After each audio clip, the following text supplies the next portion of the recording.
surprises me when the intro ends like that. I'm never prepared for it because there's like a 20-second delay. So I'm like, oh, the intro's over. I need to be here. I need to be present. Welcome. We're going to talk about a classic topic. Kenneth just goes to the bathroom.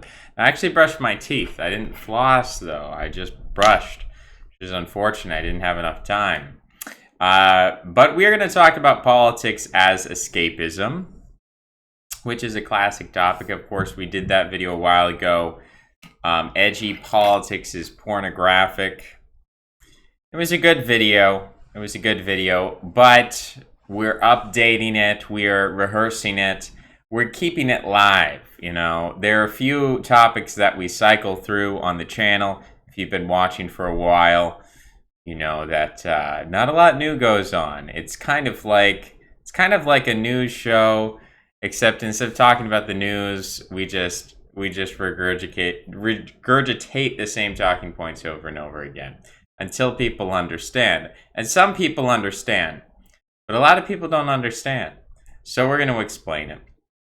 But we're going to go through it. There's always it's like reading the Bible, you know, there's always a new interpretation.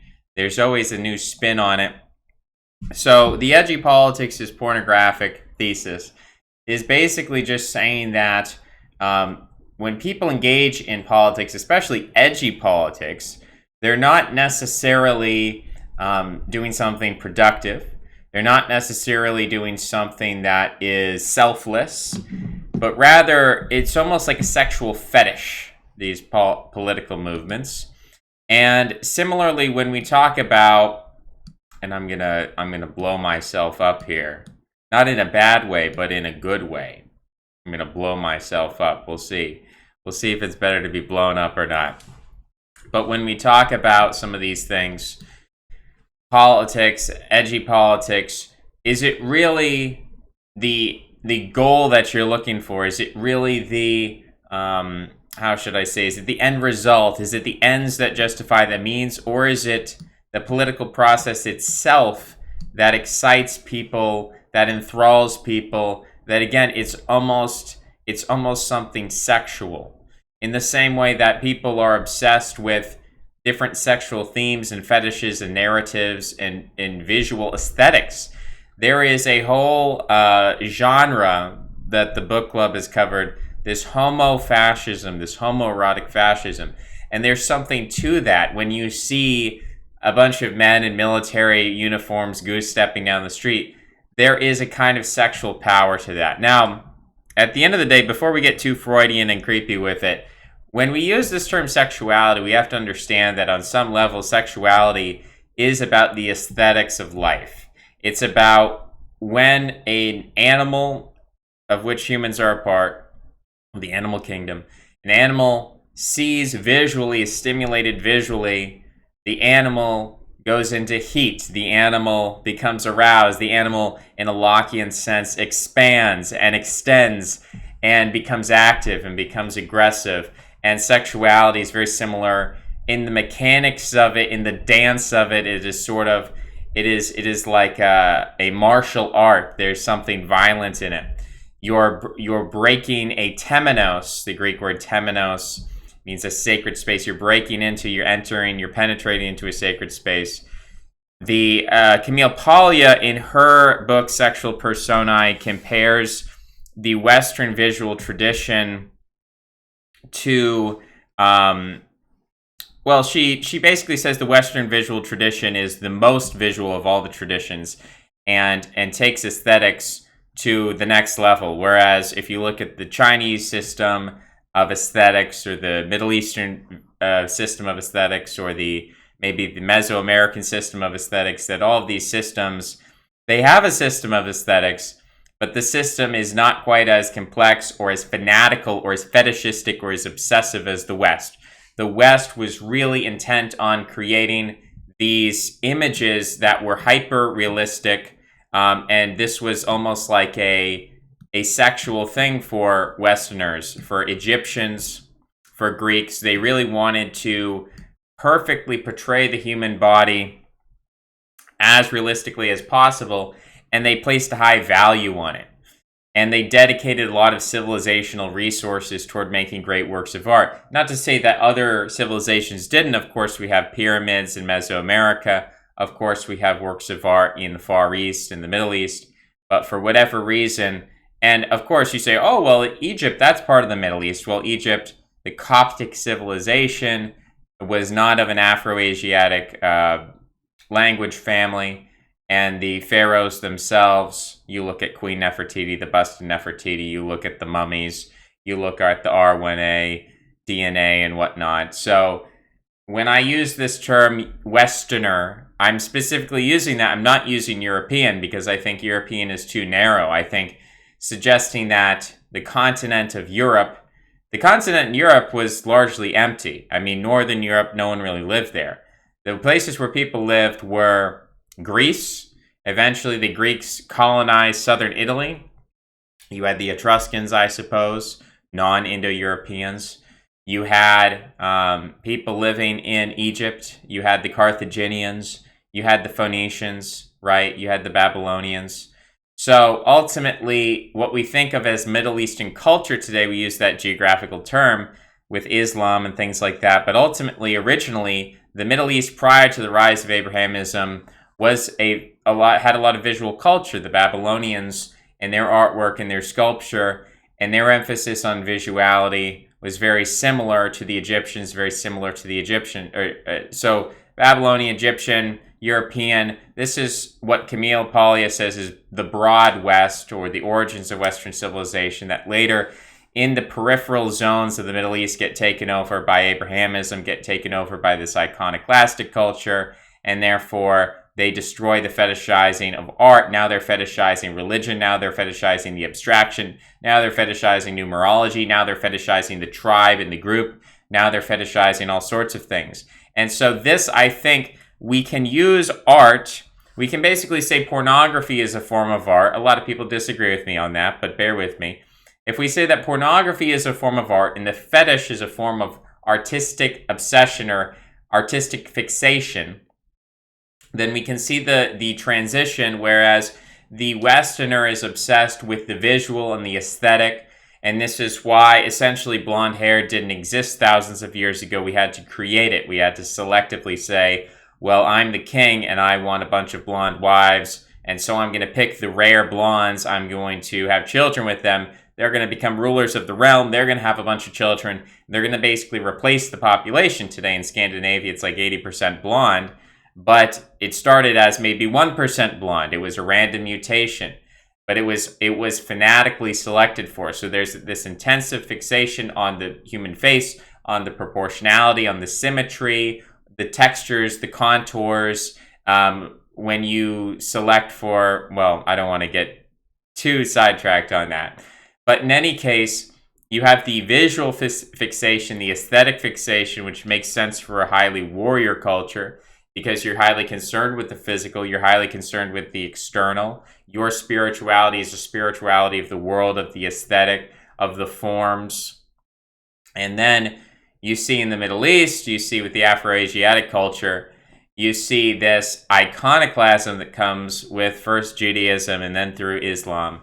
You see this iconoclasm where you say you can't worship idols. Visuality isn't real. Visuality isn't true because we're all going to die and our flesh melts away, and it doesn't matter how beautiful you were in life. When you get old, you get ugly. And so there is a perennialism and there's an eternalism that comes in with monotheism that's preceded by Pythagoreanism. Alexander the Great invades the Middle East. He brings Greek philosophy. It interacts with these Afro-Asiatic cultures. They start to interpret Greek philosophy hundreds of years before Christ, we're talking about 300 BC or so. They start to interpret it. Of course, Judaism exists before that. We can go back to the Egyptian cult of Akhenaten. We can go back to the Zoroastrians. But there's this sense of the world, the material world is temporary. It's ephemeral. Therefore, we shouldn't put our treasure in it. Therefore, we shouldn't obsess about it. In fact, in a Buddhistic sense, being attached to the world is evil. Being attached to the world is distracting you from God, who is formless and true and eternal. And so there's this kind of rebellion against aesthetics, but the human desire to fetishize and fixate does not go away. The human desire to fetishize and fixate undergoes a kind of sublimation or transference where it is transmitted from the realm of, you could say, from the realm of the visual sexuality pertaining to, the form of the woman, the form of the man. It is sublimated, or it is transferred into the abstract, first into the religious, but ultimately into the ideological and the political. So we can understand religions we can understand ideologies as an outgrowth of religions. They have all the same psychological components. So this is how we trace a connecting line between pornography and ideology. And so we can start to understand that politics can be just as pornographic and just as escapist as any other form of escapism. With all of that said, the fact that we do fetishize and we do obsess and we do fixate is not a bad thing inherently. It's actually necessary that we do this. It's actually necessary that if you're a hunter-gatherer and you're starving, that you sort of obsessively fixate upon any sort of smell or trace or track of any kind of, vision of a possible food source, to the point where you're inventing mirages in your head. You're so hungry, you're inventing a mirage, or you're so thirsty, and you're hallucinating about a food source. But that's necessary in order to get it, in order to live and to survive. So ultimately, this is about life and the promotion of life. But we can see the ways in which overabundance that we are not evolved to deal with can hurt us and can distract us. So the TV is a distraction. We did not evolve to deal with the TV. The TV is a form of hyperstimulation, overstimulation. This is what I mean when I use the term pornography. This is what I believe fundamentally distinguishes pornographic art from other forms of art. I believe what distinguishes pornography, it is an overstimulant, in the same way that cocaine or heroin or opiates or any other kind of drug is an overstimulant. It overstimulates certain aspects of the human psychology. We're meant to have dopamine rushes, but not to that degree. We're meant to engage with sexuality, but not to that degree. And part of it is because we live in this hypermodern, digitized, alienated reality. We're so separated from our reality that we can't actually make contact with it. We can't have that authentic encounter. And so everything is sort of muted via the screen. You're watching this right now. If we were face to face, I think the words that I'm saying, maybe you would listen a little more closely. Maybe they would have more impact. Maybe they would be more important to you. Maybe you're multitasking. Maybe you're listening in the background. I don't know. If you're not listening to this live, you could be falling asleep while listening to this. You could be working out like Randy Lentz. I don't know what you're doing right now.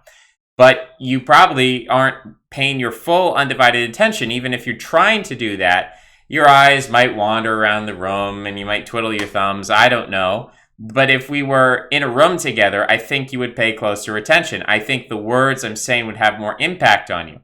And so the same is true for human sexuality. When human sexuality is no longer a face-to-face thing, we have to overstimulate and hyper-modernize sexuality to the point where, and of course, Zizek talks a lot about this, the grotesqueness of capitalist sexuality. Capitalism is really good at discovering people's desires and exploiting those desires for the profit motive. And so we have a desire for sexuality, and so capitalism says, well, let's make porn. And, you start having porn, which is like, you go back to the 19th century or whatever, and there's these old daguerreotypes is the old term for the photography that they would use with pornography. And it's very amateur and it's very crude. And it's almost like a cartoon version of pornography. It's not, to us today, if we look back at those daguerreotypes, they are not sexually stimulating. They are not erotic. They are just a historical artifact. They are sort of dead. And we can look at that and sort of laugh and think it's funny or weird or gross. But to those people at that time, it was stimulating. To those people at that time, it was enthralling. It was something they could fixate on and obsess about, and that they would pay good money to see.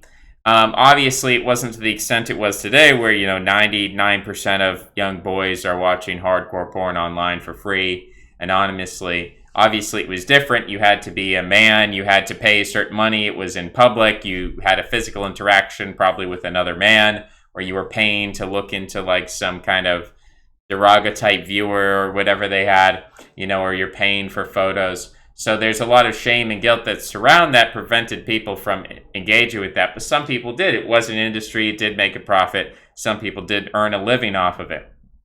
It wasn't as universal as it is today. But when we look at that ability of capitalism to seek out a desire and then to feed that desire, regardless of whether that desire is a good desire or a bad desire, regardless of the idea of competing desires, that if we are hyper-focused, hyper-fixated on certain things, we're going to ignore other important things. So capitalism doesn't really care about the externalities of the promotion of desire and of the satisfying of the desire and the cycle that we go through with everything.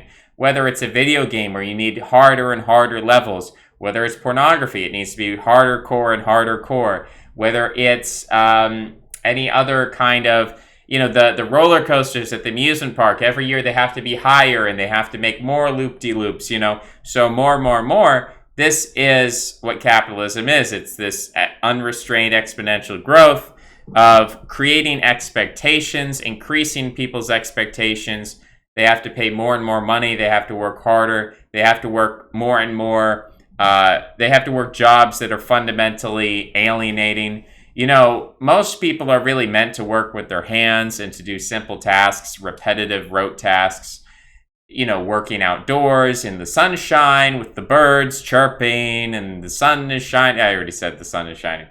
But you get the point, right? Most people are designed to basically be constantly working out, which is good for you psychologically, and constantly be outside, which is good for you psychologically. It's not until the Industrial Revolution that begins to change.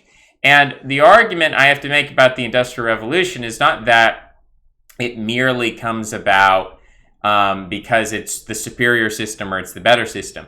But in order to convince a society of workers, voluntarily even, because they weren't serfs at that point when they go into the factories, that you would rather work in a factory than work on a farm. To convince workers that they would want to do that, the masses already have to buy into the logic of capitalism. So the logic of capitalism, the ethic of capitalism, is necessary to have the Industrial Revolution. Capitalism creates the Industrial Revolution, not the other way around. A lot of people think, oh, well, before the Industrial Revolution, everything was serfdom and everything was fine. But there was a psychological, spiritual revolution specifically that Europe had to go through prior to the invention of capitalism and the invention of the Industrial Revolution. So we're talking about this combination or this connection between politics and pornography. As I said, pornography is just hyper-stimulated art. So what is ideology? Ideology, in a way, is a hyper-stimulation of a worldview. It's I don't know what we know that the normal stimulation form, or if you take pornography and you eliminate the hyper-stimulation, you just get art, maybe erotic art, maybe a tasteful nude, maybe it's a painting of a beautiful naked woman or something. We understand that we can take pornography and we can destimulatize it and we can turn it into artwork. But in terms of politics and ideology, when we understand that there's a pornographic aspect to it, when we understand that there's a fetishistic fixation and obsession with the thing in itself without caring about the ends, without caring about the consequences, but you're obsessed with the homo-fascist, you're obsessed with... And again, I like good architecture and I like good aesthetics and I think, uniforms can look nice or whatever. So this isn't about me looking at everybody and saying I'm better than you because I wear a sackcloth and ash and I just roll around in my feces and I'm like, not Democritus. I'm trying to think of the PewDiePie just did a video on this Greek philosopher. He was like the more extreme version of Socrates. He was part of the Cynic movement. Someone's going to, in 20 seconds, they're going to tell me who it was. I think it starts with a D, but I don't think it's Democritus. But I'm obviously not that guy, right? So I can appreciate aesthetics. I can appreciate artwork, but I can also see the way in which hyperstimulation is affecting everybody. And I think we should think about that. I think we should talk about that. I think as we understand that maybe there are political problems to be solved, maybe there are ideological solutions to these problems. However, we also have to understand this trap where, yes, human sexuality is necessary and it's part of who we are, but if we allow ourselves to go down this route of hyperstimulation, then we're going to be chasing our own tail in a masturbatory cycle rather than actually getting anything done. It's not just the right wing that does this, it's also the left wing with Antifa, where they are taking these principles of wokeness. You look at something like Occupy Wall Street, where there were a lot of people who really wanted systematic change, and they had the numbers to really kind of do something different. But ultimately, that was undermined by the fact that constantly, every time, a white guy wanted to speak, he was put to the back of the line, and there was a diversity stack. And at that time, that seemed a little bit ridiculous and silly and obscure. And now we're seeing how that is like mainstream in the left. We're seeing how it's affecting, the campaign of Bernie Sanders, where I guess Joe Biden has come out on top because he's won the black vote. That legitimizes his win. Maybe if the Democratic Party were otherwise, something like a Bernie Sanders candidate could be possible. But what we have right now is both on the left and right, and even beyond that, people who understand like, oh, well, left wing versus right wing, that's too mundane. That is too average. It's too normal. I need to transcend left and right. I need to become like a Deleuzian post whatever. You just put post in front of an ideology. I'm post left and right. I'm beyond left and right. I'm beyond all this.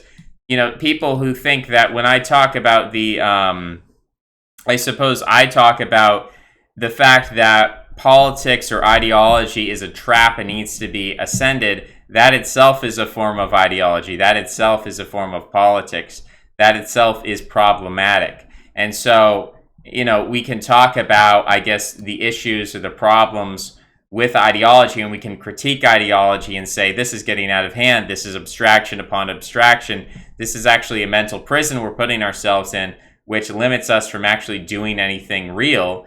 And then that critique itself, as we critique the critique, we realize that, okay, there are a lot of people who are trying to transcend politics in a very abstract way, and they're creating all these new vocabularies, and they're creating these kind of almost solipsistic, circular, self-referential, eternally self-referential, increasingly obscurantist new ideologies. Oh, it's not enough to be conservative or liberal. I'm going to be a post-libertarian, anarcho-monarchist. Like, it's a joke at this point, but this is really what people do. This is really how people think. The problem of thinking, the problem of the mental consciousness structure, as Gebser calls it, which is where we get this abstraction on top of abstraction, this hyper-abstraction, where abstraction is no longer useful modeling of the world to help us achieve something in the here and now, but it's a problem unto itself. You can't solve the abstraction with the abstraction. We can't theorize about theory and get out of theory into praxis. At some point, you have to look at desire is about wanting, it's about observing, it's about being a voyeur, it's about looking at an ideology and saying, oh God, I wish that was me, oh God, I wish I was wearing a uniform, whether it's the Antifa uniform or the fascist uniform. I wish I was part of this magical, mystical, revolutionary thing where we're going to smash the system and it's going to be totally new. This is not new, by the way. This is not something unique to our present age. There's a cycle to these things. Technology has accelerated and accentuated certain aspects of this thinking, but broadly speaking, it's utopian thinking. Broadly speaking, it's end times thinking. Back in, I believe it was the year 1066, Prior to the First Crusades, a lot of people thought the world was going to end. People thought the world was going to be over. Around the time of Isaac Newton, there were a lot of people saying the world's going to end. Some people thought the world was going to end in 1666. A lot of people thought that during the 30 Years' War, the Catholic-Protestant split, that was going to be the end of the world. During the time of Jesus, people thought it was going to be the end of the world. Right now, with coronavirus, people think, we're all going to die, and it's going to be the end of the world. It's never going to be the end of the world. It's never going to be the end of history. It's never going to be the end of life. So, if you believe that these things are eternal. But there are certain transition periods, and people get into this utopian thinking. And utopian thinking is where you're trying something completely new, and so there are a lot of excesses. We saw this during the French Revolution. We saw this during the Hakka Rebellion, which is more popularly known as the Rebellion of the Heavenly Kingdom in China in the 19th century. Millions of people died because there was this crazy concept of a dude thought he was the brother of Jesus Christ, and millions of people believed in him and followed him. And so the way in which abstractions can divorce one from reality can bring into reality new things that were not thought to be possible.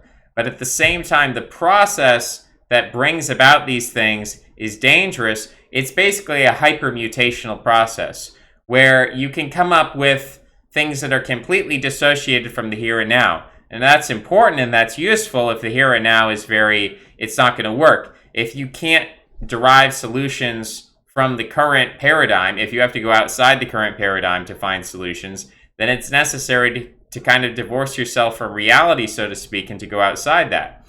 But at the same time, as much as that might be your only chance, it's only going to happen maybe 1 out of a million times. The other 999,999 times, it's going to end up in you creating some kind of weird, mutational, defective thing that doesn't work. I think there was some, maybe like the life of Thomas Edison is an example of where you keep trying, you keep failing, you try a million different things, they all fail, and then finally you get the right prototype, you get the right invention, you get the right idea. So there's a lot of mistakes that go into this kind of process. We can see the way in which it can be useful. We can see the way in which it can be harmful. But I think it's just being aware of the fact that if you don't ultimately test your ideas against something, if there are no consequences for bad ideas, then you can go on and on and on and on and on, basically off, you're kind of like, I compare it to like a skyscraper in free fall, where you just keep building new levels on top of the skyscraper, never understanding that your foundations are literally just falling and plummeting and turning into a pile of dust. But you just keep building volumes and volumes and volumes upon your axioms, which are not based in anything. So you're kind of living in this abstract dream space. And then, if someone actually comes around and tries to test your idea, then it's going to fall flat. It's not going to go anywhere. So this is the basic topic. This is the basic thesis of what's going on. I think that pretty much covers generally what I wanted to say. I will just check out to see how people are responding. Intro's growing. Cheese wheels are a commodity. Down with the clear pill. Welcome the new clear pill. It's the same clear pill. Everything is escapism. Escapism. Yes. That is an interesting idea. Escapism. Everything is escapism. Well, in some way, yes, we're continually escaping death. Death is the ultimate and final, reality in a way, but also life is the ultimate final reality. You can't escape death even in life. Everything in the universe that dies will ultimately be reconstituted and made part of life again.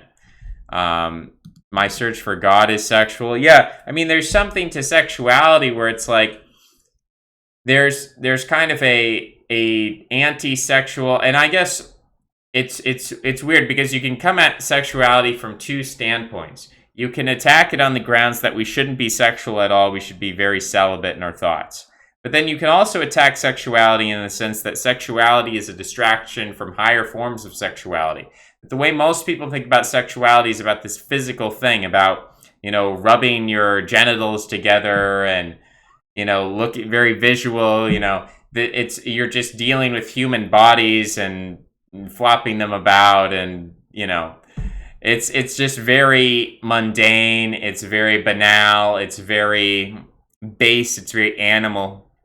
And so one way you can attack human sexuality is not by saying we should just not be sexual at all, sexuality is bad, but actually saying that sexuality, there are higher forms of it than the merely material form. And so sexuality is really about combining different elements and reproduction and creation. So there's no greater sexual being than God, because God is the fundamental creator. And so if we want union with God, that has to be a sexual process. But it's not going to be the sexuality of our bodies. It's not going to be the sexuality of our genitals. It's going to be a higher spiritual sexuality. It's going to be the union of spirits, which is why often I think they said the medieval Christians would say things like, the church is like the wife of Christ, and that the church is married to Christ. So there are these interesting sexual metaphors that, of course, if you're thinking of sexuality in physical terms, then people can say, oh, that's like gross. Oh, you're saying that you're going to be part of a church, which means you're a woman that's going to get married to a man. Like, that's like gay and stuff. So people can go that direction with it. But there's a way to see different levels of sexuality that we can actually go up to higher levels than the merely physical. Finally, okay, I'm not going to read that. Seems more religious than fetishistic. Well, my argument is that religion starts as a fetish. That paganism and idolatry begins in a very fetishistic way. And of course, the Jews then criticize this and say this is disgusting and terrible. But that's how it gets started. And then out of that, you ultimately get monotheism. But you have to go through a mythic consciousness structure to get to the mental consciousness structure. And the mythic consciousness structure fetishizes certain forms and ideas and visual symbols and, heroism and things like that. Fascinating how we've selected ideals into other human faces. It makes the experience of a face almost infinitely meaningful. Yeah, there's something to that. Fetishistic necessarianism. I can't read that. Check out Psychic Platonism. It's slightly similar to this. Okay, I thought Plato was already pretty psychic. Desires are constructed. Have you seen The Century of the Self? I've heard of it, haven't seen it. America is also considerably more spread out, both in land mass and in suburban sprawl, than many other countries in Europe or the old world in general outside of inner cities. U.S. lives atomized. Okay, this is an interesting point by Zhu. So the fact that America is spread out doesn't make it more atomized. It actually makes it less atomized in certain respects. Because if you have a rural community, you're more likely to be religious. You're more likely to have connections. You're more likely to know your neighbors. And the more urbanized you are, like Europe, the more atomized you're likely to be. So there's a counter argument for you. Adam Curtis movies make me feel an epiphany, but I forget about them after a day. Diogenes, yes, Diogenes is who I was thinking of, but I forgot the name. There used to be 57 varieties of Trotskyism in the 1970s. Right, that's what I'm talking about, is this proliferation of ideology, the fetishizing of ideology in an almost sexual way.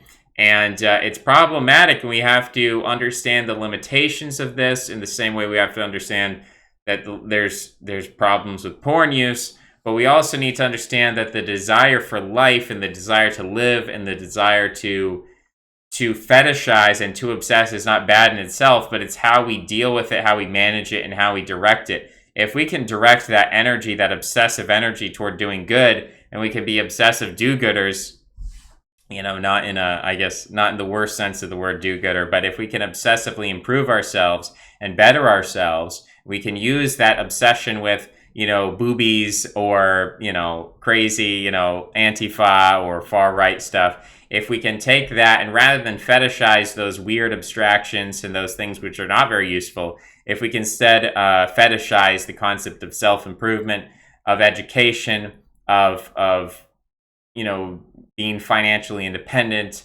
of whatever, if you can learn to fetishize that. And some people have brought up in the Discord, people were talking about neuro-linguistic programming, I believe.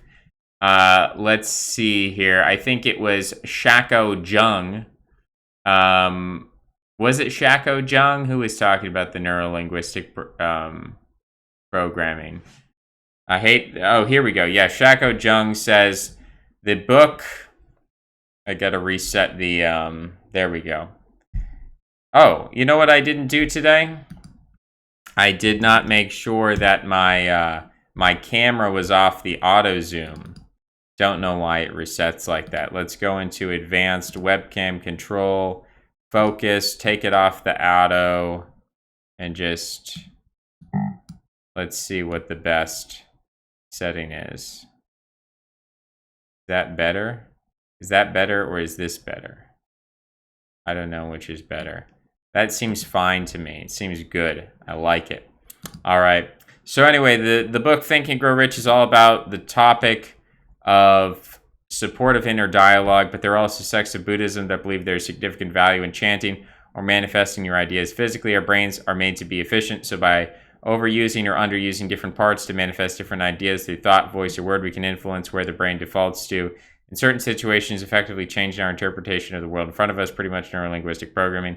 Yeah, it's interesting when people talk about muscle memory, really they're talking about neural memory, brain memory, that then gets transferred into your muscles.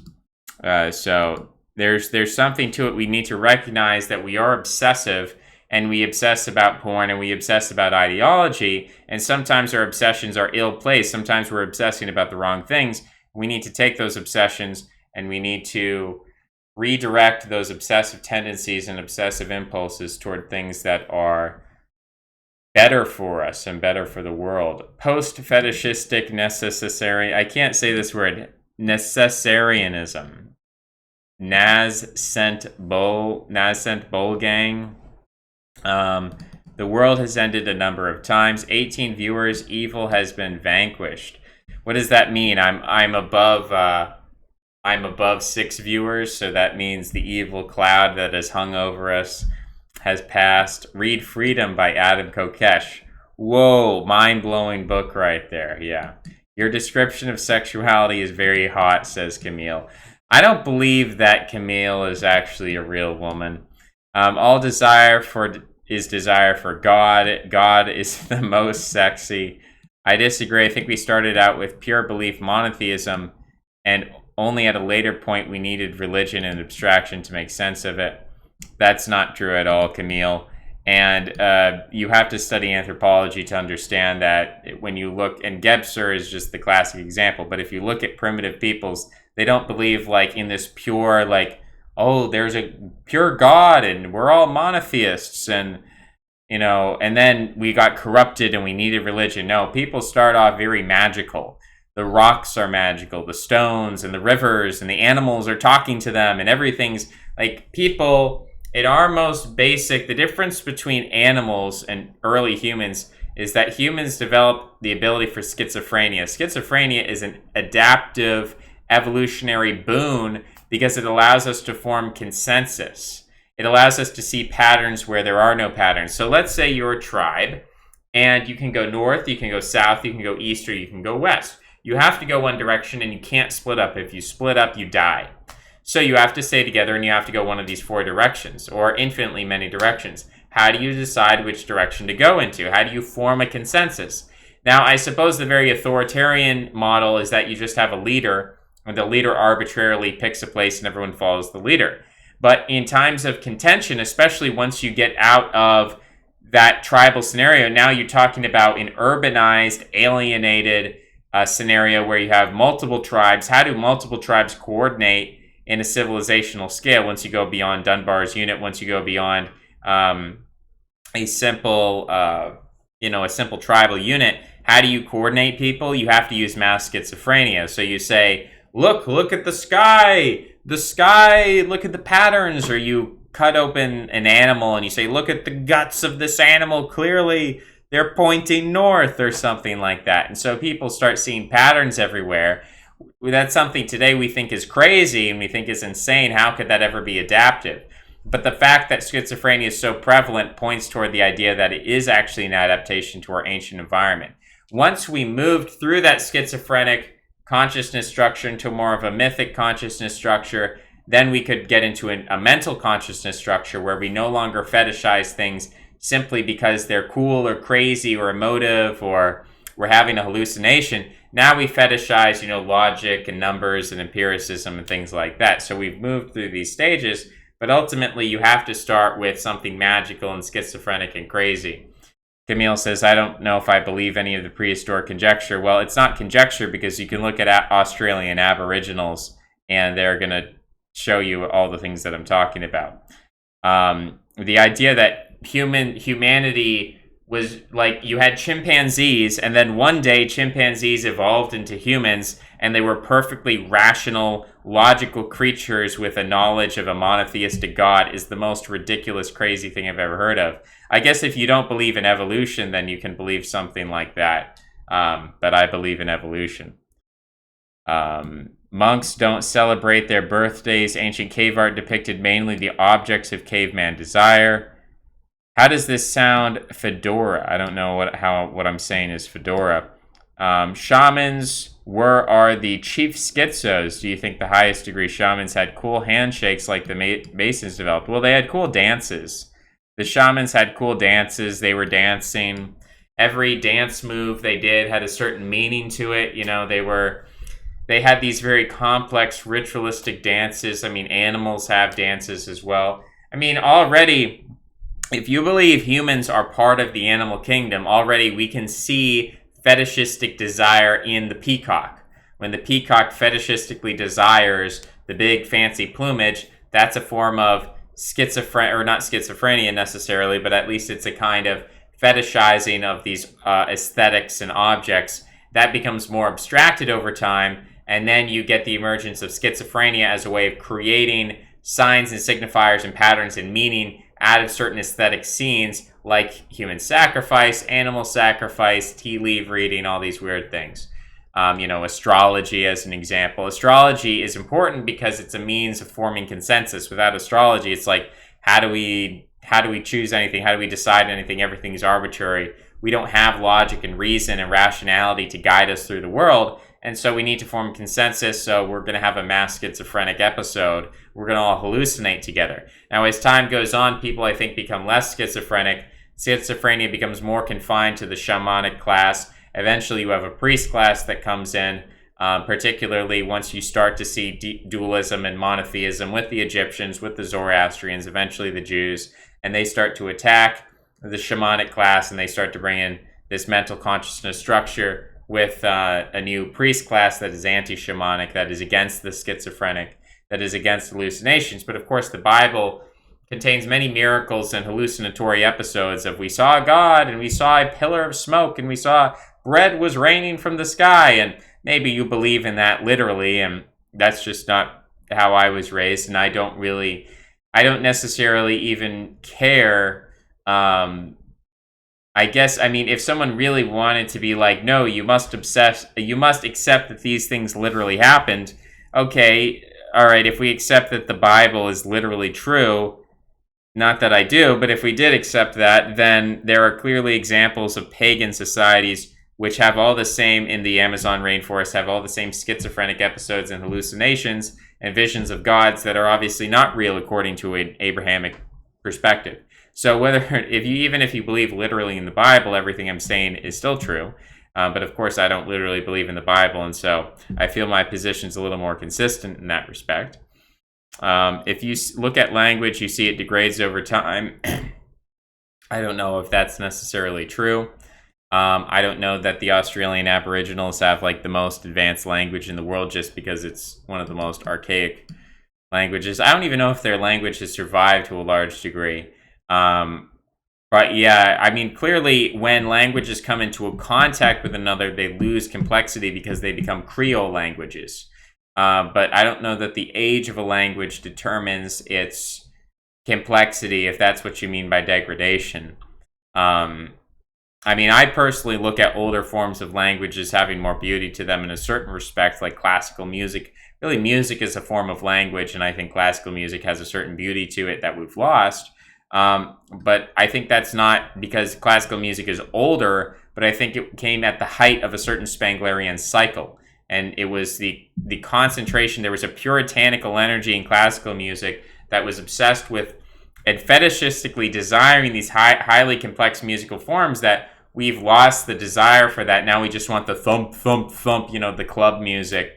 And so there's a kind of puritanism. There's a kind of, you have to understand that these nobles wanted the best music in the world. And it was the kind of situation, they wouldn't like kill you for making bad music, but there was an ethic. I mean, this was the time when people would be hung in the public square, and kings and would still ride into battle with their soldiers. So it was a much more violent time, and people died more. Half your children would die before they could become adults. So it was just a more violent time, and I think so that came together with a certain intellectualism and the tradition of alchemy and the long musical tradition of Europe. All these things came together as a hyper-pressurized environment. And so in the same way that like a diamond forms under pressure, classical music formed under a very culturally pressurized environment where anything subpar was humiliated and eliminated and didn't exist. Of course, there were fiddlers on the street. Like, the idea that the majority was ever listening to classical music is ridiculous. The majority was listening to like fiddlers on the street and street musicians who were playing basically the same sort of stuff we listen to today. Now, there was a different ethos to it. Obviously, I think classical, like Irish fiddling music is more beautiful than club music because there is a different ethos to it. There is a sort of trickle-down morality, I think, from the elites to the masses. But the masses weren't listening to classical music for hundreds of years until after it was produced. And then you had like the gramophone, you had the radio, and then people could start listening to it in mass. But the people, by and large, have never listened to this highly structured musical form. And I guess that's how I'd compare language, that when you have a culture that is very pressurized, you're going to get these very highly complex and beautiful forms of language. Like the beauty of the face, if there's no selective pressure, we're eventually going to all become ugly. It's only through selective pressure that we can obtain beauty. And so I don't think the beauty of a language has anything to do with its age. I think it has to do with the selective pressure. Now, if something is very old, then you assume that it's encountered a lot of selective pressure, and therefore it's going to be more beautiful. But that's not necessarily so. For example, the Australian Aboriginals, I don't think their language or music is exceptionally, the didgeridoo, I don't think that's exceptionally beautiful music. It is very old music. But I don't think it's been put under highly selective pressures. Whereas Europe, which is this continent of constant warfare and everyone's dying, and like if you're the king, you're probably going to die anyway in some war, and it's just like a very highly competitive environment. There's a lot of selective pressure, and so you get a lot of beautiful things out of that. I think during the Golden Age, says Svet, before the fall from Eden, Saturn's Golden Age, animism and monotheism were not in conflict because the universal order was harmonious. Okay, well, you can just assert that, but I think there are some distinctions between animism and monotheism. Just look at how complex Sanskrit and Indo-European is. Well, you can say, yeah, they're highly complex, but I think they were also highly selected for. Indo-European, again, the original Indo-European language was a highly selected for language. You have to understand that the Indo-Europeans were very similar to the Mongol Confederacy. That is, the Mongol Empire didn't come out of nowhere. It came out of the fact that there were many different Mongol tribes, and they were all constantly fighting each other for supremacy, and they were extremely violent. The Mongol people today are when you go to Japan and you watch sumo wrestlers, who are the sumo wrestlers? You'd assume they're ethnically Japanese, but they're not. They're actually ethnically Mongolian, because the Mongolian people are so highly selected for, historically speaking. And Mongolia does quite well in a number of factors. I think they have low pollution. I think they have, I don't know. There's certain good things about Mongolia. But, the Mongolians, they're highly competitive. And so when Genghis Khan finally unites them, it's kind of like you've unlocked the key to the universe or something. It would be like if you let's take two groups of people. One group of people, they sit on the couch eating chips. The other group of people, they're constantly fighting each other, punching each other in the face, boxing, getting into fights. And then one day, the people who fight each other stop fighting each other and they unite as a single force. They're gonna wipe out the chip eaters, no problem. That's essentially what happened with the Mongols. Is they were a highly competitive group that was fighting amongst themselves, basically strengthening themselves. Then they came together collectively. They were able to form a consensus. They had a schizophrenic episode where they all started bowing down and worshiping Genghis Khan for whatever reason. And then they conquered much of Eurasia. The Indo-Europeans had a very similar thing. They were highly competitive, constantly fighting each other. Their concept of property rights was very different from elsewhere in the world. And so, each man could have his own property. Each man could fight over it. We see in Scandinavia, there was a law of property where if you could beat a man in battle, you could essentially legally steal his property. You wouldn't be considered an outlaw. You wouldn't be considered a criminal or something for challenging someone to a duel. You know what? I think I own your house. Let's fight over it. And that would be like, okay, that's legitimate. I think they're going to duel for their honor. And at some point later down the line, people started electing champions and paying mercenaries to fight their battles for them as time went on. But this is the kind of culture that the Indo-Europeans had. It was highly selective. It wasn't old. It was selective. So I don't think, again, because I have a very long view of history, I don't think that, something happened in the past, therefore it's good. No, if something was highly selective, then you're going to get better and better at whatever you're selecting for. If you're selecting for the ability to lie, you're going to become a very good liar. If you're selecting for beauty, you'll become beautiful. If you're selecting for strength, you'll become very strong. We now live in an iron age of discord and conflict. Actually, I don't think that's true. I think that's the opposite. I think the Indo-Europeans and the Mongols were highly conflict-oriented, and that's how they became so strong. I think we actually live in an iron age, not of discord and conflict, but of peace and pacifism and serenity and lack of conflict. It's not Fedora. Even today, primitive hunter-gatherer peoples are universally animist. I'm not criticizing animism. I'm saying animism is our ancestral religion. Not that I'm going back to it, but we have to pay it a certain respect as our ancestor. That animism is the ancestor of the mythic structures of religion. That is the ancestor of monotheism. So we have to kind of pay a respect to the person who walks around and just sees everything. It's all magical. Like you look at the sun and like, okay, that's a god. And like my ancestors are gods and the stars are gods and like, the dirt, I've got the dirt god underneath my feet, and that's like the river god over there. And there's the bird god. He's always singing his song. I wonder what he's saying. And you're like listening to the bird. Like this is what happens when people are on LSD, right? They listen to the sound of a bird, and the bird starts talking to them, and they're like, "Dude, the bird told me all this crazy stuff about the universe, bro." Like we make fun of that today because we're living in a mental consciousness structure. But back in the day, that was normal to listen to birds and be like, "Yo, dude, the bird told us we should walk 50 miles north." And everyone's like, seriously? Let me listen to that bird, bro. And then they have like a collective schizophrenic episode where the bird literally speaks to them. And they're all like freaking out and they're like doing their crazy ritualistic dances. And they're like, yeah, let's walk north. And that's how tribes survived.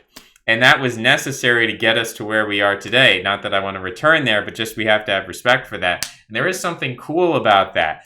And if you do stop eating for a couple of days and you kind of like walk through the desert or something, you are going to access ancestral, archaic parts of your brain that are going to tune back in with this kind of schizophrenic pattern associating ability. Also, if you sleep deprive yourself, if you stay up for like 36 hours, you're going to start seeing things. You're going to start hallucinating sounds, and you're going to start seeing like people jumping out at you.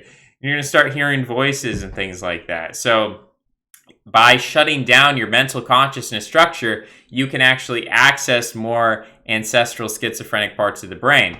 Basically, antipsychotics and the medication that schizophrenic people use to medicate themselves is that it shuts down those more ancestral parts of the brain, so it allows their consciousness structure, mental consciousness structure to take over. But, there's ways to access those. And And of course, Gebser, the thing I don't talk about is the integral consciousness structure that's beyond the mental consciousness structure, that takes all these consciousness structures and kind of creates a synthesis between them and moves beyond them into something greater. And that's interesting, but I haven't gotten that far. We're just talking about history. I don't know what's going to happen in the future. Svet says evolution surmises that things are refined and get better over time and not degenerate and falling from grace. This is where it comes into conflict with the traditional school of metaphysics. Okay, well, I believe that I don't think things get better over time, and I don't think things degenerate over time. I think that if you have a selective pressure, things get better, and if you don't have a selective pressure, things get worse. I don't think better or worse is a function of time. I think it's a function of selective pressure. So maybe that's where I disagree with the traditionalists. There are significant mathematical problems with Darwinian evolution as standardly taught and understood. Okay. All right. Well, to me, it's like so... Okay. When I look at the world, when I look at evolution, when I look at linguistics, can we admit that languages evolve over time? That is, they change over time, they mutate, and they respond to selective pressures. So we know that languages change depending on certain factors, influential factors like the environment. Like if you have snow in your environment, you're going to create words to refer to snow. And the Eskimos have all these different words for snow, right? So we understand that the environment is a selective pressure that changes language over time. So that's evolution. Now, when someone says, oh, Darwinian evolution is not real, like I watched this documentary and it's all fake and the dinosaurs are fake. It's like at some point, evolution is a fact of reality. It is a fundamental fact that selective pressures cause changes over time. And they determine the velocity. That I'm a velocity-oriented thinker. What is the directionality of a system? Systems exist. We can observe them, and humans are part of systems, and biology is part of systems, and systems are influenced by the environment. They're influenced by selective pressures, whether internal or external. So the idea that like, oh, well, Darwinian evolution is wrong. Okay, I mean, you can nitpick that, but the big truth of the universe is that selective pressures are what creates the future. And I don't know, like even everything is contained within that. That's just the most zoomed out I can get is evolution is real and exists everywhere at all times. And if you deny it, then I have a problem. I have a problem with that. The idea that everything is just the same all the time. And I mean, that's in some ways maybe I'm not far enough into the priestly spectrum to agree with that, because there's a certain priestly idea of everything is just, we just have to worship God. Don't worry about Darwinian selection. Don't have kids. Don't worry about the future. Don't try to change everything. Everything was better in the past when it was closer to God. It's all worth like these positive or negative teleologies. I'm not into them. I'm not into the positive teleology that everything gets better with time. I'm not into the negative teleology that everything gets worse as we get farther from God's creation. I think if we select for godliness, we'll get more godliness, and if we don't, we won't. In a sense, even the traditionalist perennial school is a kind of selective psychological pressure to try to influence people's behavior. And that could be good, but, it's not the model I use to look at the world. Monotheism is a specific innovation. You can't reverse place it without its context. I don't know what that sentence means exactly. Well, there's this idea of combinatorial complexity where the number of useful mutations are so rare for them to happen in succession would require more time than the age of the universe. Okay, all right. There are also examples of mechanisms, the parts of which are useless until conjoined. All right, bro. Okay. If you want to make these very specific mathematical arguments, which again, there are a lot of bad mutations and they get selected out, and then there are a very small amount of good mutations, Look at coronavirus is a great example of an evolutionary system. What do you think? Like I don't believe in this view of the world that, I don't know. It's weird because I'm arguing that animism is primary, and yet people who are arguing against animism seem to be arguing for monotheism. So how do we work this out here? When you make the argument that evolution is not real, so what do we say about coronavirus? Coronavirus didn't exist and then it evolved. Oh no, that wasn't evolution. That was God's punishment for X, Y, and Z. He brought coronavirus. So you're saying that God is constantly intervening in his creation. His creation is not independent. He's constantly meddling around. Today I stubbed my toe. Oh, that was God did that to punish me. Oh, he created coronavirus. Oh, that was a punishment from God. Or, oh, well, we got something good today. Something good happened. The sun is shining. Oh, that's God there. It's raining, so God must be crying. In a sense, this is a return to animism. So the people who are rejecting animism as some kind of fall from the originary monotheism, it's kind of rich to me because you're basically, when you describe a world in which God is constantly intervening, then you're describing a world of animism.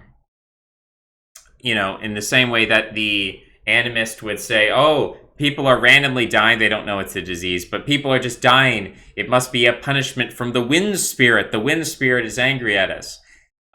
So my view of the world is that when we talk about God, we are talking about the laws of logic and physics and science and the forces of the universe that make things happen as they do.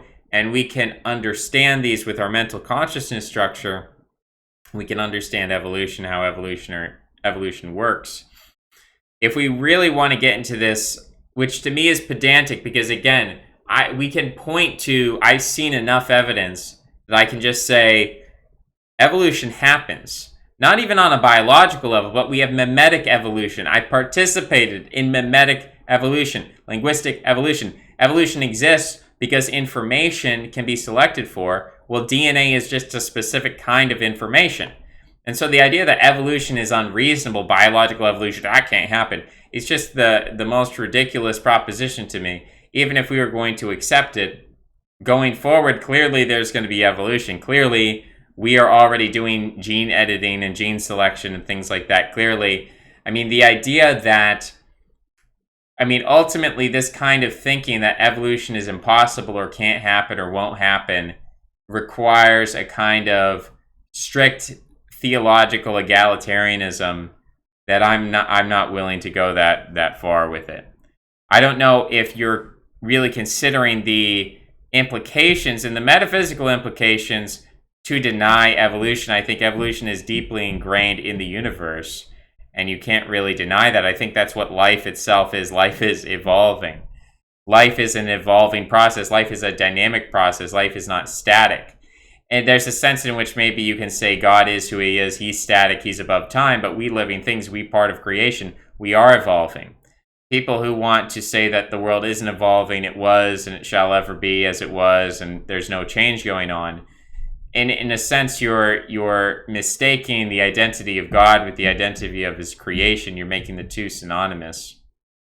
When I think there is a contrast between the perennial force and the dynamic force, and they exist in tension.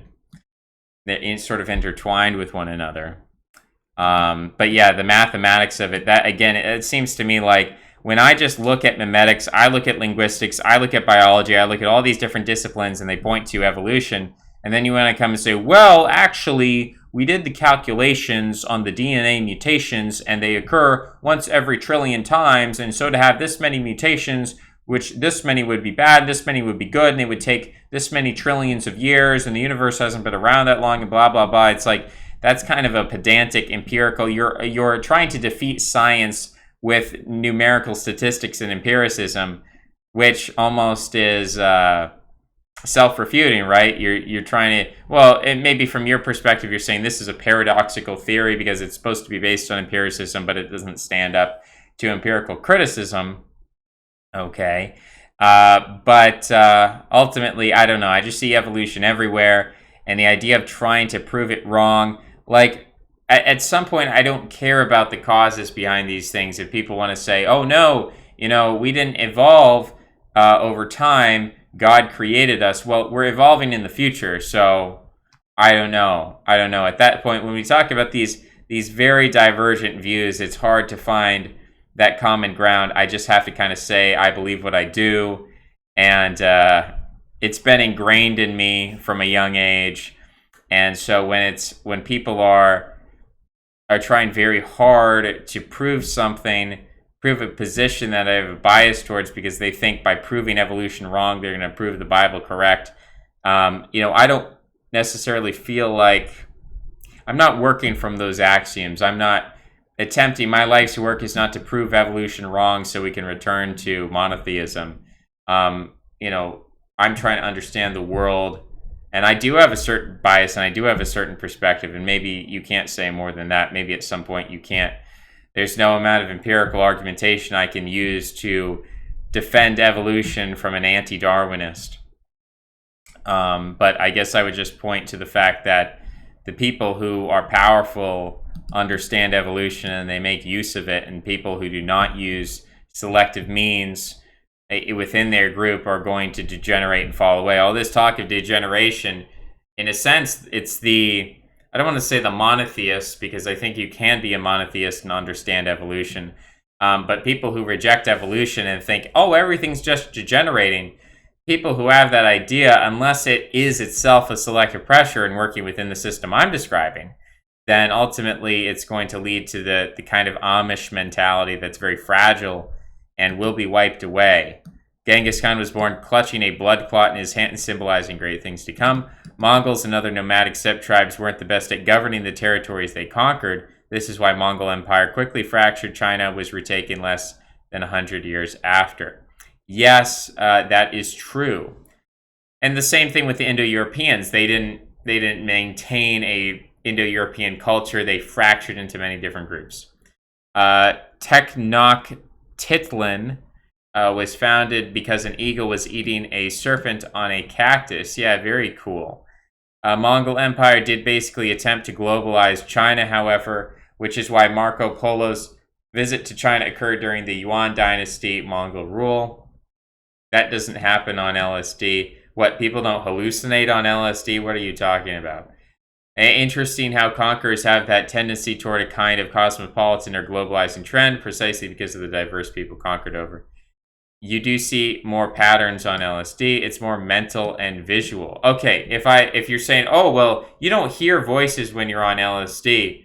Okay, fine. Whatever, dude. You don't have auditory hallucinations. That's technically incorrect. All right, it was an example. Forgive me. Darwinian evolution is just boring. Okay, well, you can be bored by finances and you'll be poor. You can be bored by working out and you're going to be weak. You can be bored by Darwinian evolution and you're going to die. So if you're bored by it, I sympathize with you, because things that are difficult are indeed boring. We're moving into a new environment that we are not stimulated by the things that are best for us. Working in a bank is not stimulating. Sometimes doing a workout is not as stimulating as you'd like it to be.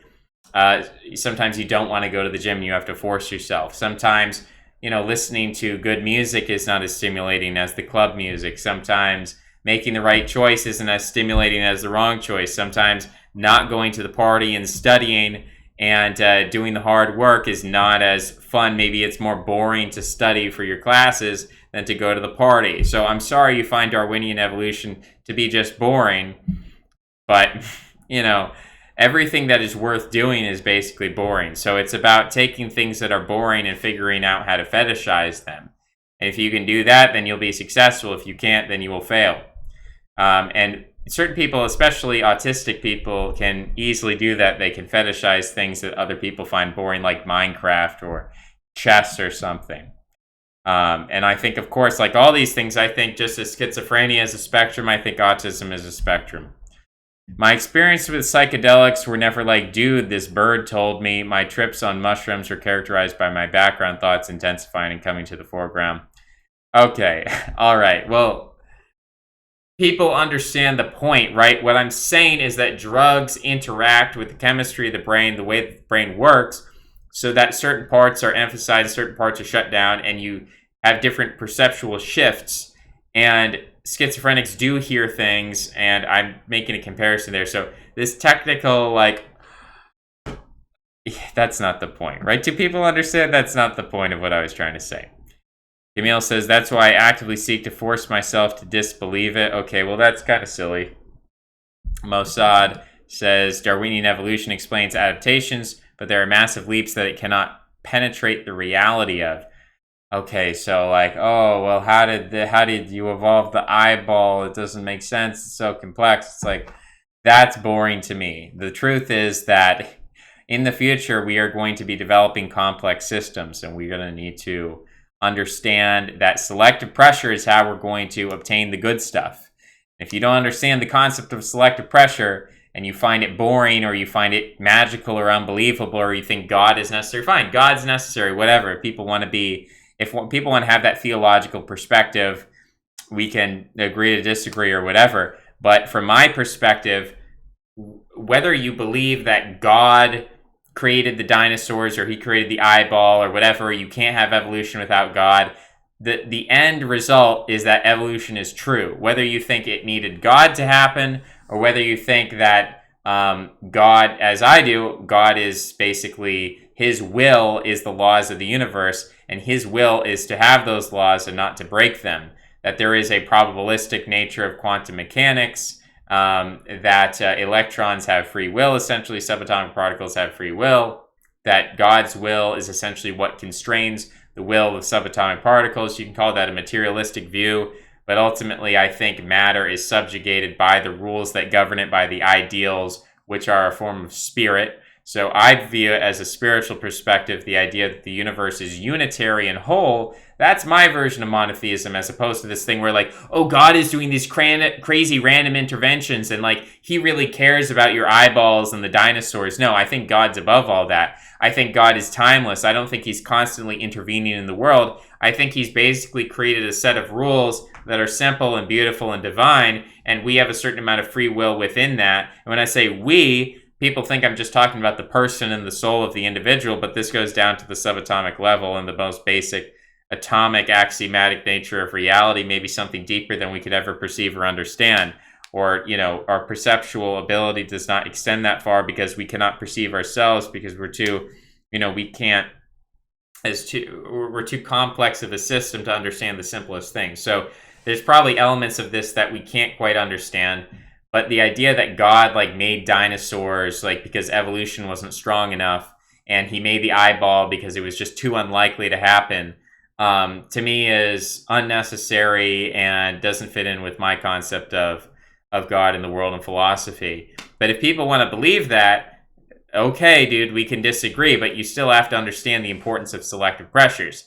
If you don't understand that, then you're totally set up to fail on every single front, whether it's becoming good at any skill, you have to use selective pressure. Having a group that develops, you have to use selective pressure. So all evolution to me boils down to is selective pressure. If you don't understand that, then I don't know that you're ever going to get anywhere. I guess there is, as I've talked before, there is a motherly morality which disregards selective pressure and seeks out the weakest to defend the weakest and preserve the weakest. And if you view God as a baby, which certain, you know, Christian icons of Jesus portray him as a baby, if you view God as this little fragile baby thing that needs to be defended against logic and reason and evidence or whatever, then maybe you can say, oh, selective pressure is evil and that's evil stuff and we have to, like, save everyone. And, you know, there's some of this coronavirus stuff where obviously if we just shut down the country for 2 weeks, you know, we'd have solved the problem. If we just shut down the borders, we'd have solved the problem. So there are things we could do, radical actions,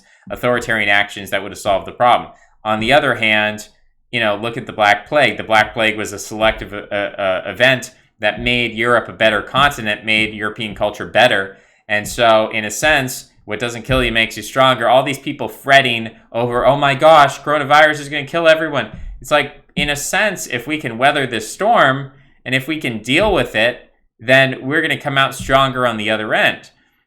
And I think that is the winning attitude, to understand that bad things are good because they make you better. If you never have catastrophe, if you never have crisis, if you never have problems, you're never going to become better. If you avoid fights and conflicts your whole life, then when something is forced upon you, you're not prepared for it. Whereas if you're constantly scrapping and fighting and contesting and working, then when the real challenge comes, you're going to be prepared for it. And I think there is a Darwinian aspect to that. I think, and maybe you can say it's Lamarckian in a sense, because we can't influence our own genetics, but we can influence our epigenetics. By changing our diet, by changing our lifestyle, by changing our habits, we can actually change epigenetic expressions that release different hormones in the body and actually, influence our development. There are examples where of mouth breathing, it changes your face, which changes the way people perceive you, which changes your personality. Your diet as a kid, it's going to change the structure of your face. So there are a lot of epigenetic effects that I don't think we should be so dismissive of. I guess you can still call that a Lamarckian, but genetics and information are not separate. Evolution is important and transcends the biological and extends to all of material reality. Selection and selective pressure.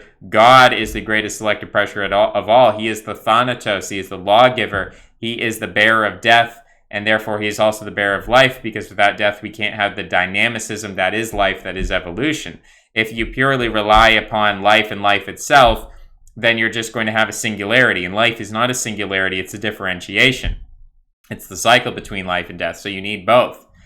That's why I say I dismiss this idea that evil is just an absence. I think, I guess the semantics of whether it's an absence or presence or not, I was getting into that with Mr. Coolmug, and he was making points and he was making me think about it. But I think evil nonetheless is necessary. We can't live in a world without evil. In fact, a world without evil would be most evil of all, because there would be no life. For me, what is truly good is the struggle between good and evil. To me, the best thing in the world is when the hero fights the dragon. That, to me, is the best thing in the world. There's nothing better. It's not when the hero is at home with his wife and they're cooking pancakes on a Sunday afternoon and they're eating the pancakes and the sun is shining, the birds are chirping, and everything is so nice and peaceful and it's lovely. Because what happens is that's a bad selective pressure that in a few generations, the grandson's going to be addicted to video games and porn, and he's going to cut off his genitals and kill himself. So that's an exaggeration. But, okay, the point stands that, to me, what is good in this world is not just the happy times and the good times, but to me, what is good in this world is the conflict between good and evil. That's actually the supreme good, which is God. Like, God has created this drama, this dynamic between the good and the evil. And when evil confronts good and seeks out, when good confronts evil and seeks out evil, that is when we get the best, most euphoric, most divine feeling. To me, is the portrayal of the hero confronting the enemy. That, to me, is the highest emotion that I've ever felt in my life, is to witness the confrontation of good against evil, and that dynamic and that struggle, which is selective. It's not just like, oh, I think I'm going to give up on this world, and I hate Darwinism, I hate selection, I think I'm just going to relax and be a pacifist, and whatever happens, it's God's will, and I'm going to die and go to heaven, and it's going to be perfect forever. I mean, and maybe there's an element of that that's necessary, especially as you get older. You're not able to struggle anymore. You're not able to be a participant in the world. You're not able to have a confrontation in evil. When civilizations become old, maybe they tend toward that. Maybe Buddhism was an expression of that, a certain aging of a certain Indian civilizational cycle that was then sort of expelled from India and went to these other places. So I don't know. There's different ways to think about that. But ultimately, like the concept of Valhalla, that, you don't just die and it's peaceful forever, but you die and then you fight forever. And that's good. That's not a bad thing.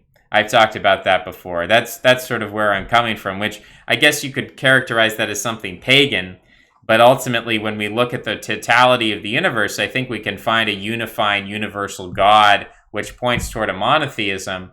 But here, like in this plane, there is this sort of, a structure, descending from God, where you sort of have the saints and the polytheistic. And, I look at pagan history and I have a certain respect and reverence for that, of these different myths and archetypes of heroes that came out of beauty. When I look at the bust of Nefertiti, when I look at the Kouros statues of ancient Greece, when I look at the pottery, when I look at the art, it evokes something powerful in me, and I have a certain respect for it, and I don't dismiss that. So, I guess there's a hierarchy, I think, where we can still conceive of a monotheism, but I think below that there is a sense in which people do become little gods, and they become idols, and they become celebrities, and they become kings, and they become shamans, and they become messengers of God, and they become icons or avatars of God.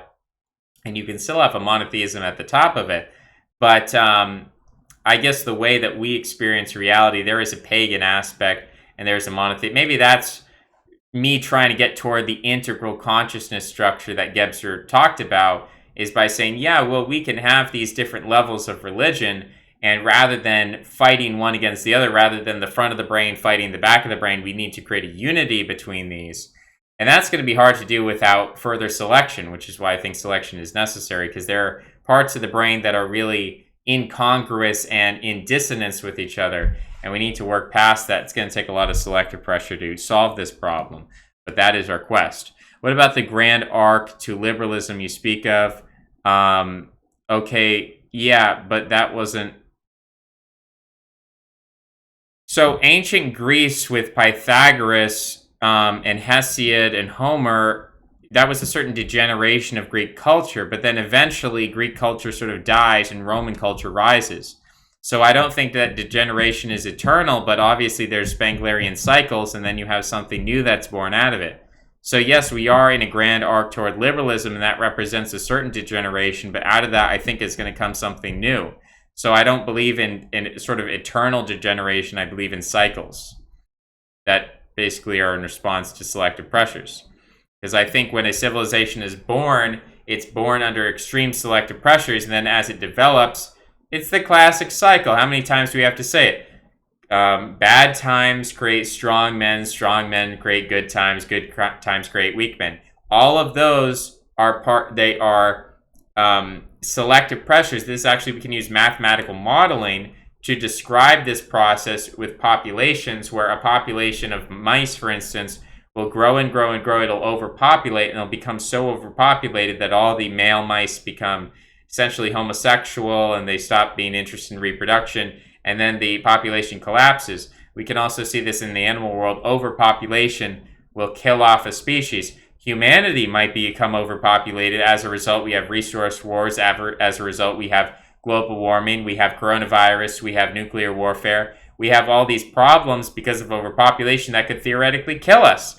So you have to understand that the selective pressures that lead to these algae blooms, that explosion of population, the explosion of human beings, the Indo-European ideal, which the Indo-European mythology is fundamentally patricidal. That's where we get the hatred of patriarchy and liberalism, is the killing of the Titans by the Olympians. It's the killing of the giants by the Aesir. It's the patricidal instinct, the instinct to kill nature. That's where liberalism comes from.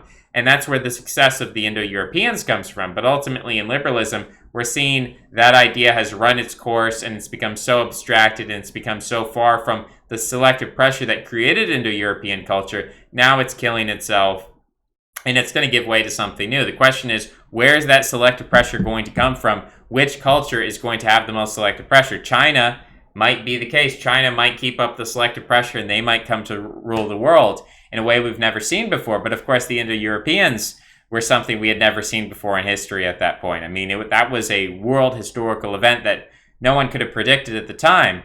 And I think maybe it's time for the Chinese to take over. I don't know. It could be somebody else. I hope it's somebody else, because I'm not Chinese. I'm not part of that civilization. So I'm trying to talk about selective pressure. I'm trying to push toward that. And if we just say, oh, God will take care of everything, and we just have to dress up like 1950s housewives or go live in a monastery or something like that. I mean, there's an element to that maybe you need a class of people who do that. But those class of people, I don't believe in class cooperation. I believe in class specialization. I think priests should go be priests and stop bothering the warriors, and the warriors should go be warriors and stop bothering the priests. Now, as people specialize, they're going to be forced to sort of kill kill the parts of themselves that are not in line with their class structure.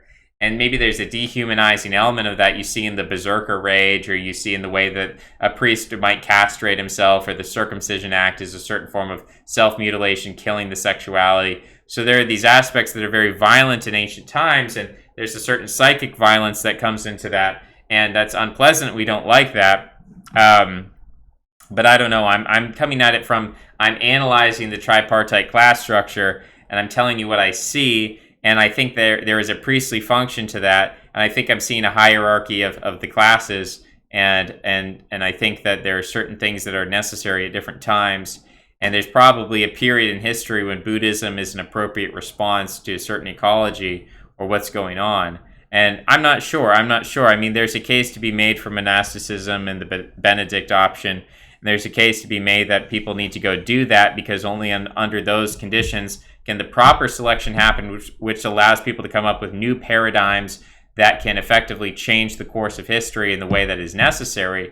But at the same time, I think that from a bird's eye view, you need to still understand that the priestly function is part of a greater selective event, that priests would not continue to exist as non-reproductive units if they didn't serve some kind of reproductive function. So it is, I don't say it's a materialist thing, because I think there's a spiritual component to Darwinism.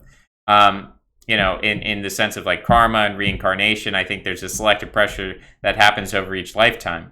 But that's where it is. Let's go back to the comments here, because I'm getting far afield. Hallucinations are also usually more about the intensity of colors, distortions, and overlaying patterns. You'd have to be an unusual person and take an unusually high dose to hallucinate unicorns. Well, I don't hallucinate unicorns, but I've just had personal experiences. Sleep paralysis is a great example of this. And you can say, well, drugs don't induce that, but I think drugs are connected with these parts of the brain. So I'm sorry if I don't have the exact symptoms of drug use completely memorized or whatever. I'm just trying to use that as an example of how more primitive forms of our consciousness are locked away in our brain, that we can unlock them under unusual circumstances, whether that's drug use or fasting or sleep deprivation or whatever. And if I got the specifics of it wrong, I apologize. I was speaking in general terms. Thank you for that specific, very specific correction. Okay.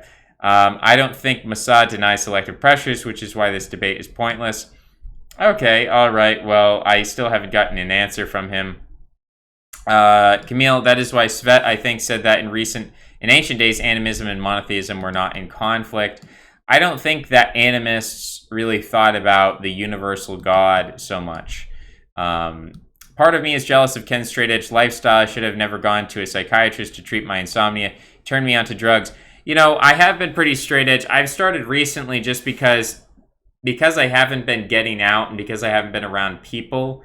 I have a psychic process, which maybe you can see on display, which is kind of like my brain is a hamster in a hamster wheel, and it needs to kind of get tired, or dogs need to run, right? You need to let the dogs out and they need to run around. And my brain needs to do that, and because I'm not coming into contact with physical people, and I'm not expending that social, extroverted energies, all that energy is bottled up inside me, and when I go to bed at night, I feel like I haven't accomplished what I've meant to do during the day, and therefore I can't sleep, and so I have insomnia, and as a result, I started to take sleeping pills, which is breaking my my straight edge lifestyle. I haven't taken sleeping pills for a very long time. If I ever did, it was on very rare occasions.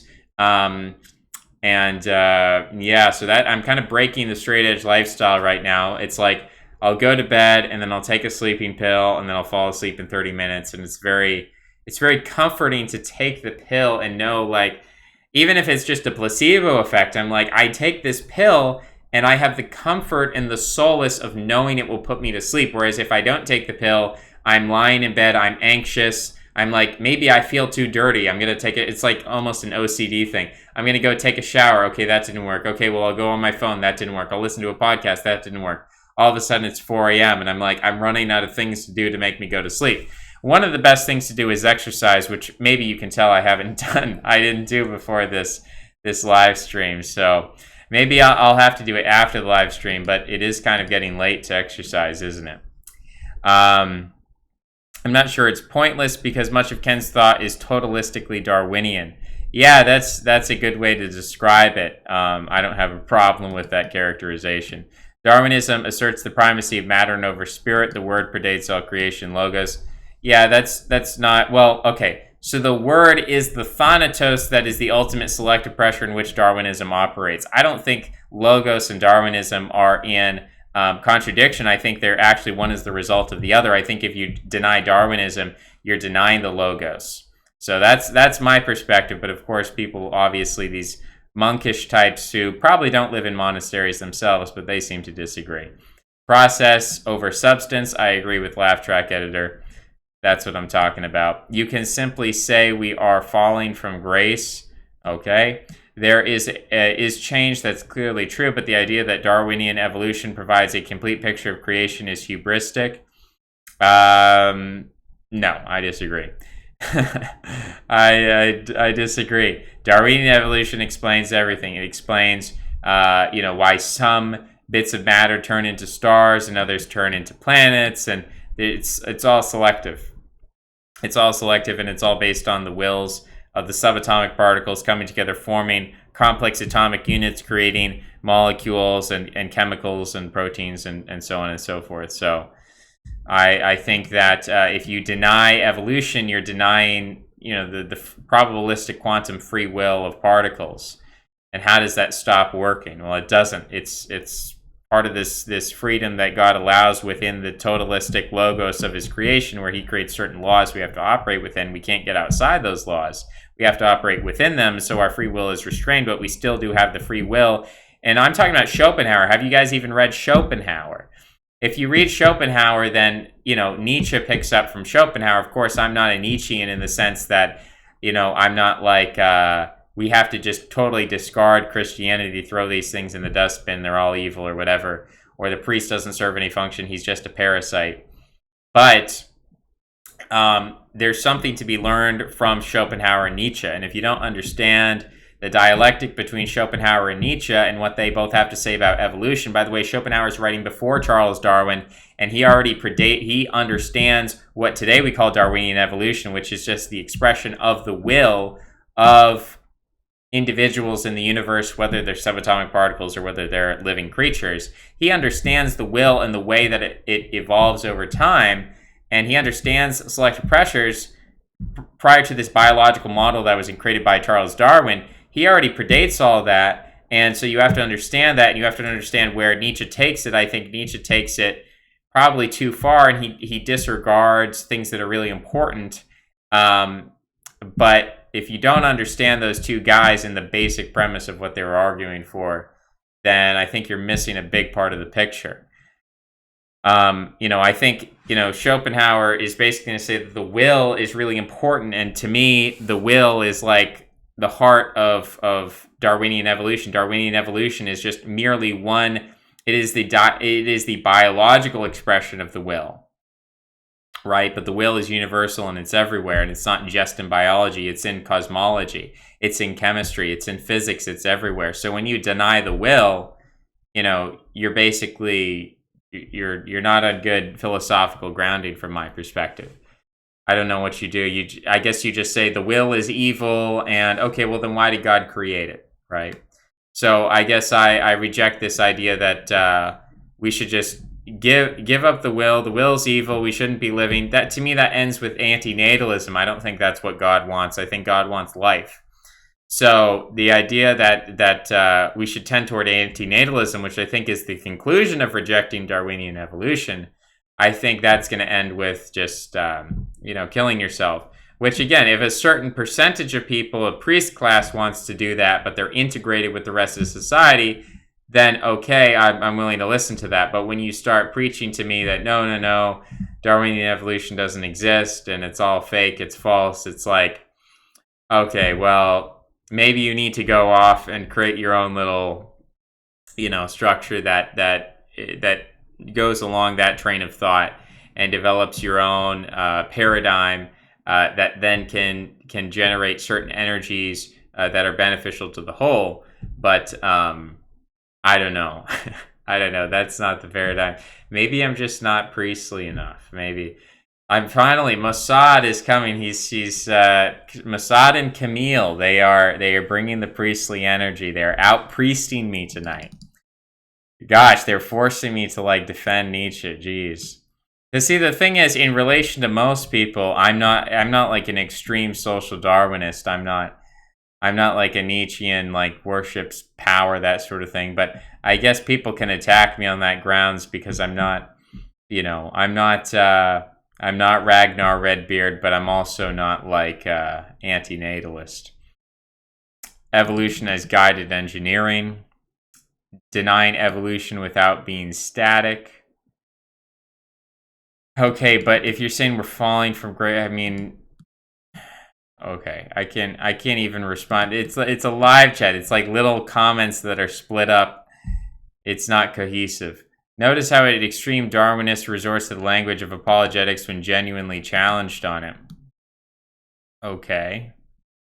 I don't know what that means. It's a religious position. I didn't say my position was not religious.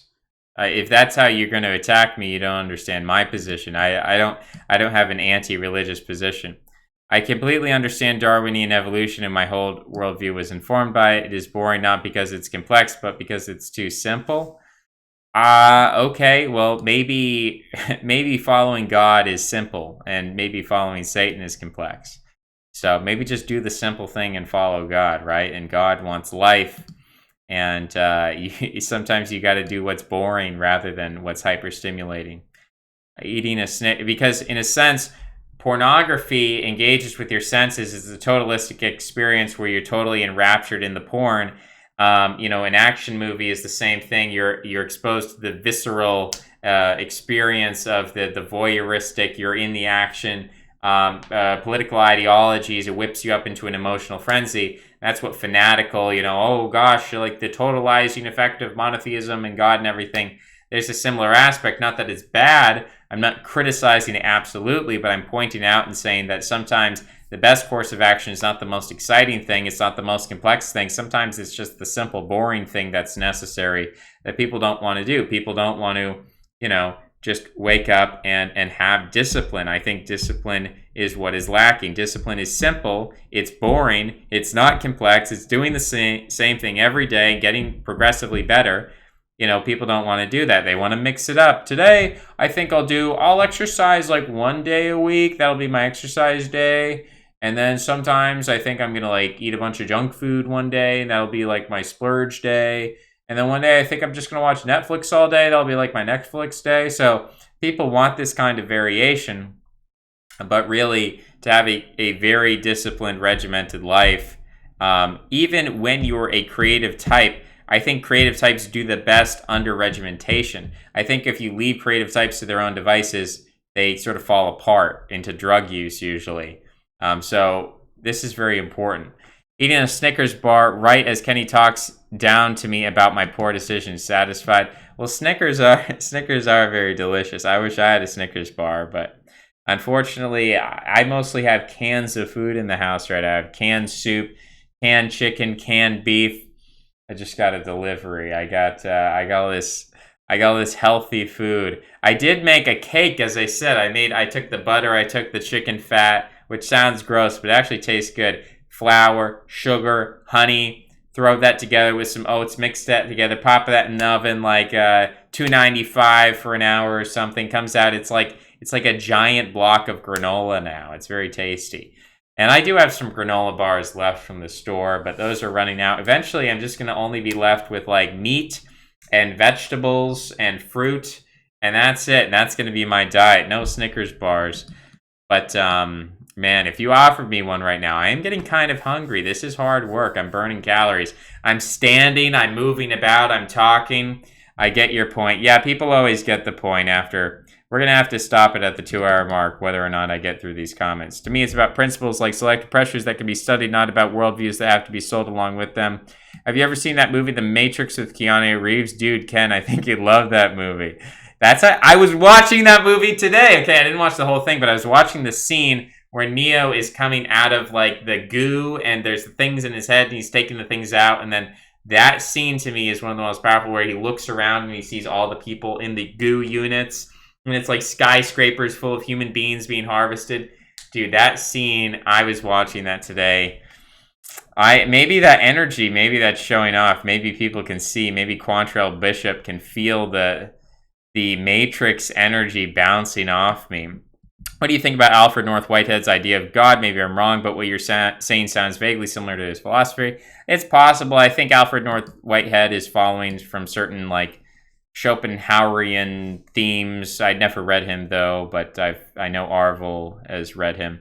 Not only the I, human beings do so many things that extend to domains that are clearly superfluous to any biological explanation. Is Bach really a result of selective pressure? Yes! He is a result of selective pressure, just like the peacock is superfluous, but clearly a result of selective pressure. How can you say that? How can you say art and culture is not a result of selective pressure when art and culture is clearly a product of selective pressure? That's evolution, baby. When the peacock is beautiful, that's evolution. That's superfluous. Oh, it's superfluous. No, it's not superfluous. No, it's selective pressures. It's mimetic evolution.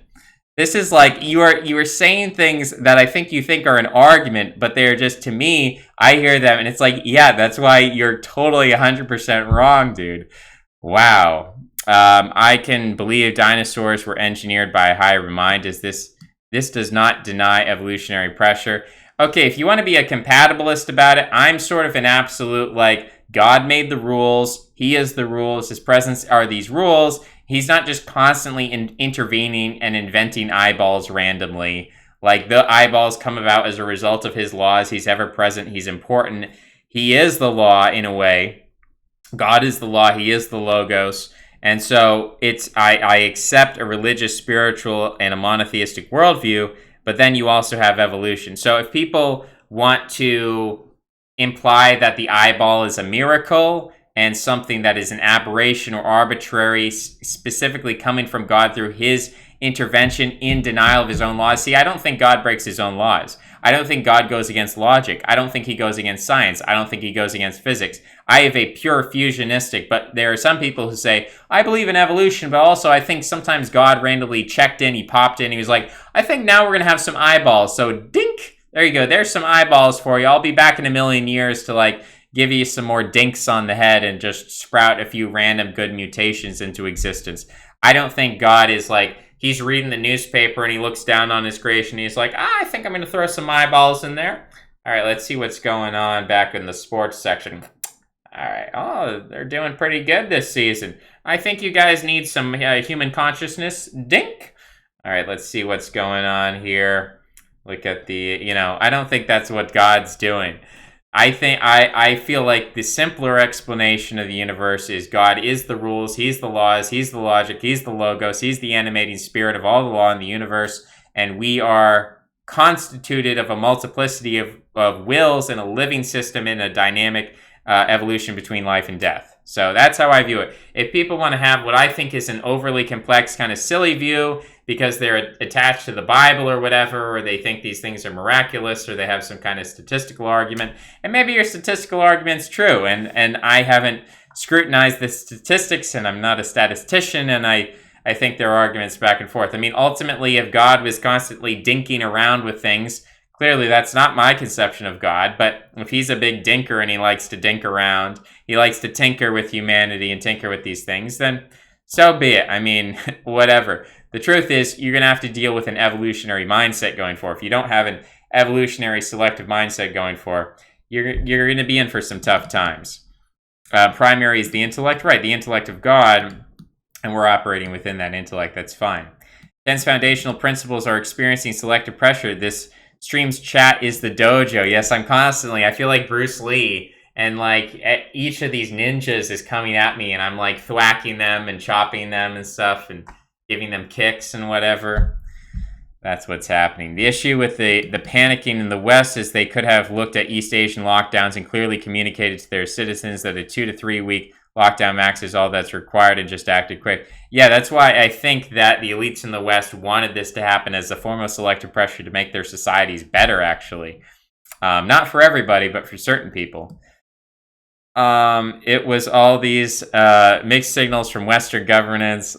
I'm watching myself do karate chops now. There's a 20-second delay. That's very silly. Okay, it was these mixed signals from Western governments, a reluctance to do a 2-week lockdown in the early stages because Wall Street was falling. I think that ultimately the top-down decisions that were made were done with full knowledge of how many people were going to die as a result of these decisions. I think they wanted this to happen. I think they knew a correction had to happen. Here's the thing about booms and busts. So, here's what the Fed does. Here's what capitalism does. The Federal Reserve, and maybe if you're a libertarian, you say, oh, that's not capitalism, whatever. Okay, here's what the federal government does.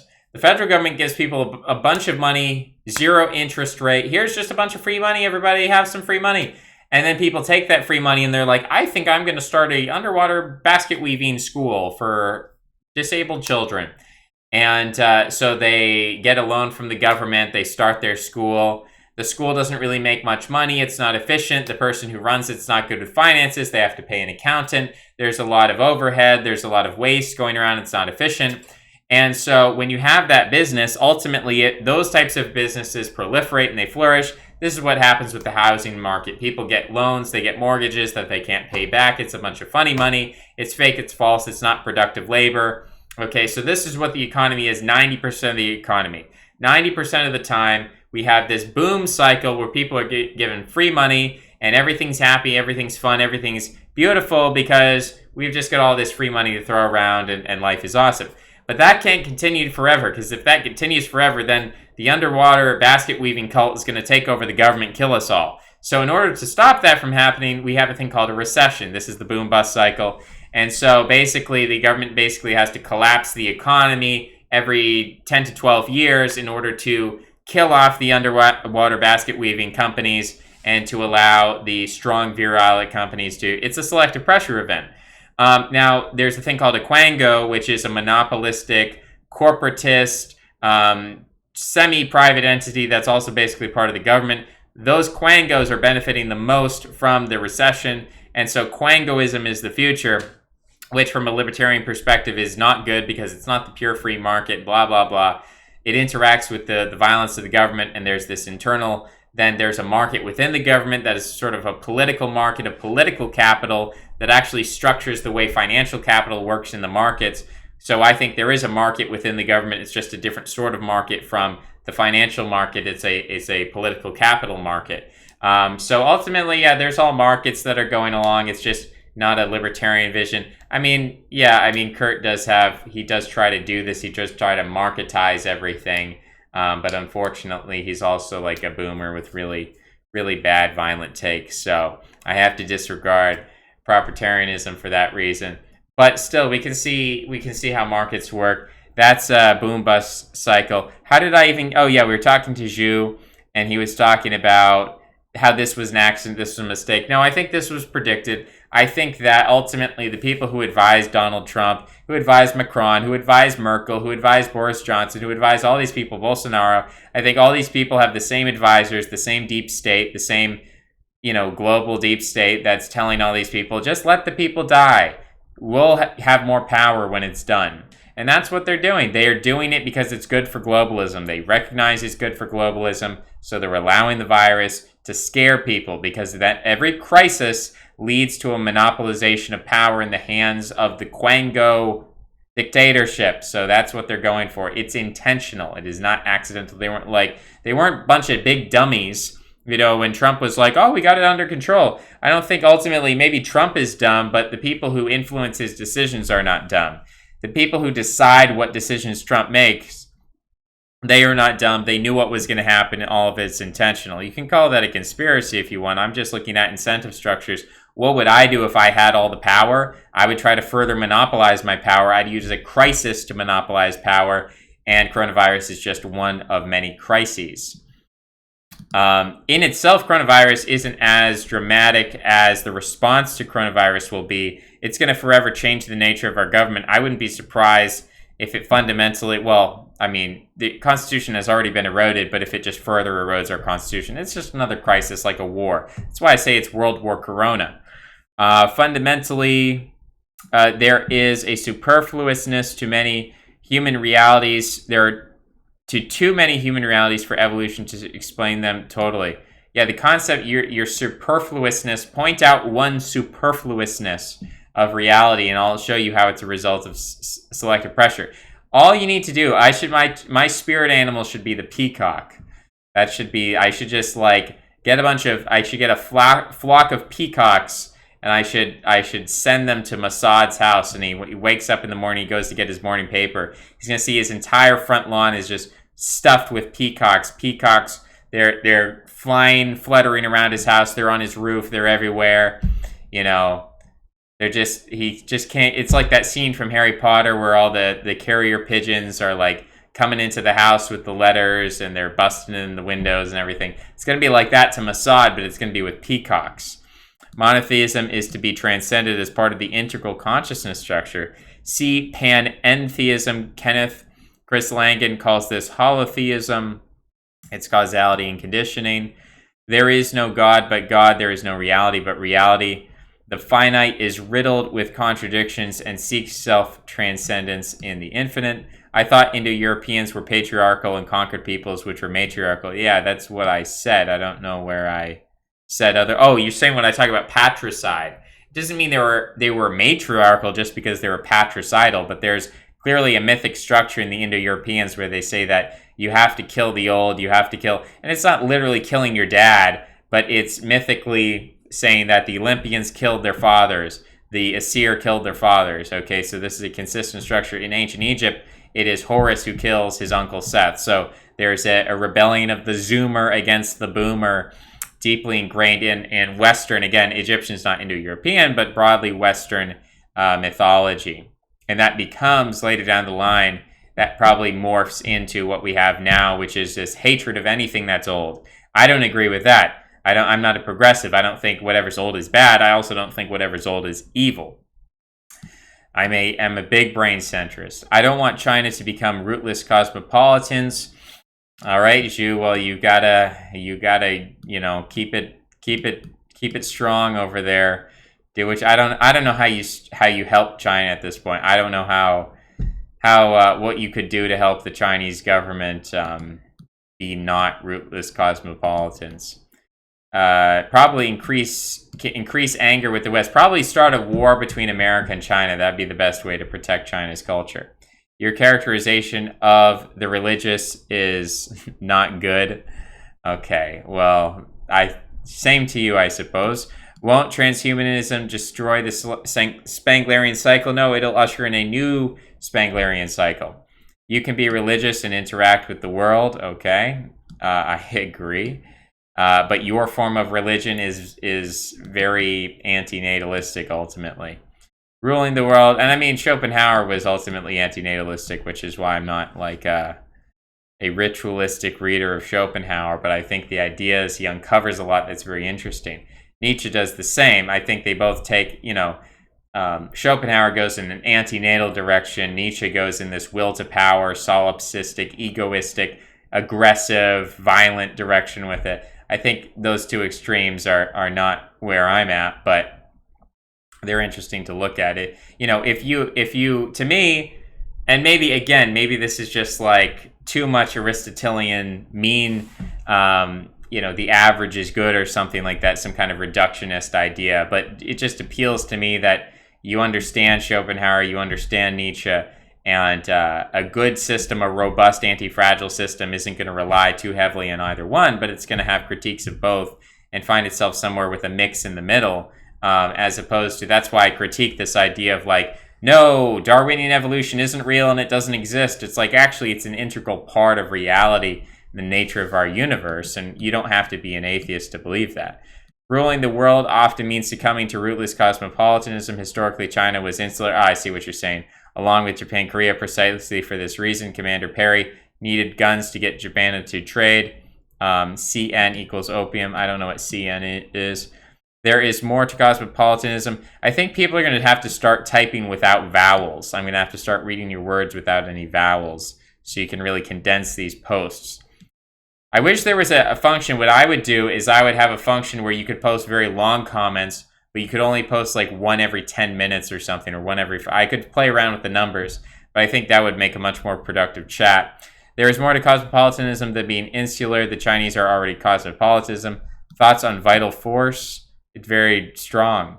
Ken is clear-pilled. Go up, go up, go up. Not necessarily the Chinese realm does not mean to diverse nations, tribes, civilizations under one sovereign ruler or institution. I've never heard of the creation of a star or a planet. Okay, well, you think they just popped into existence. Okay, study your cosmology, study your science, Camille.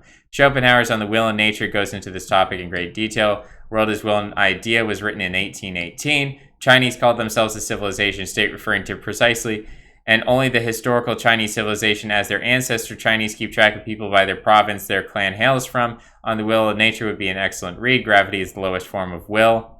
Let's put... we're getting some jokes. Let's put in vote for video. Do I already have Schopenhauer in here? I have German poetry. Cooking videos are still at the top with 14 votes. Let's try Schopenhauer. Schopenhauer. I can't spell. Reading the Will and Representation. It should be the world as. I need to edit that. Reading the world as will and representation. Okay, beautiful.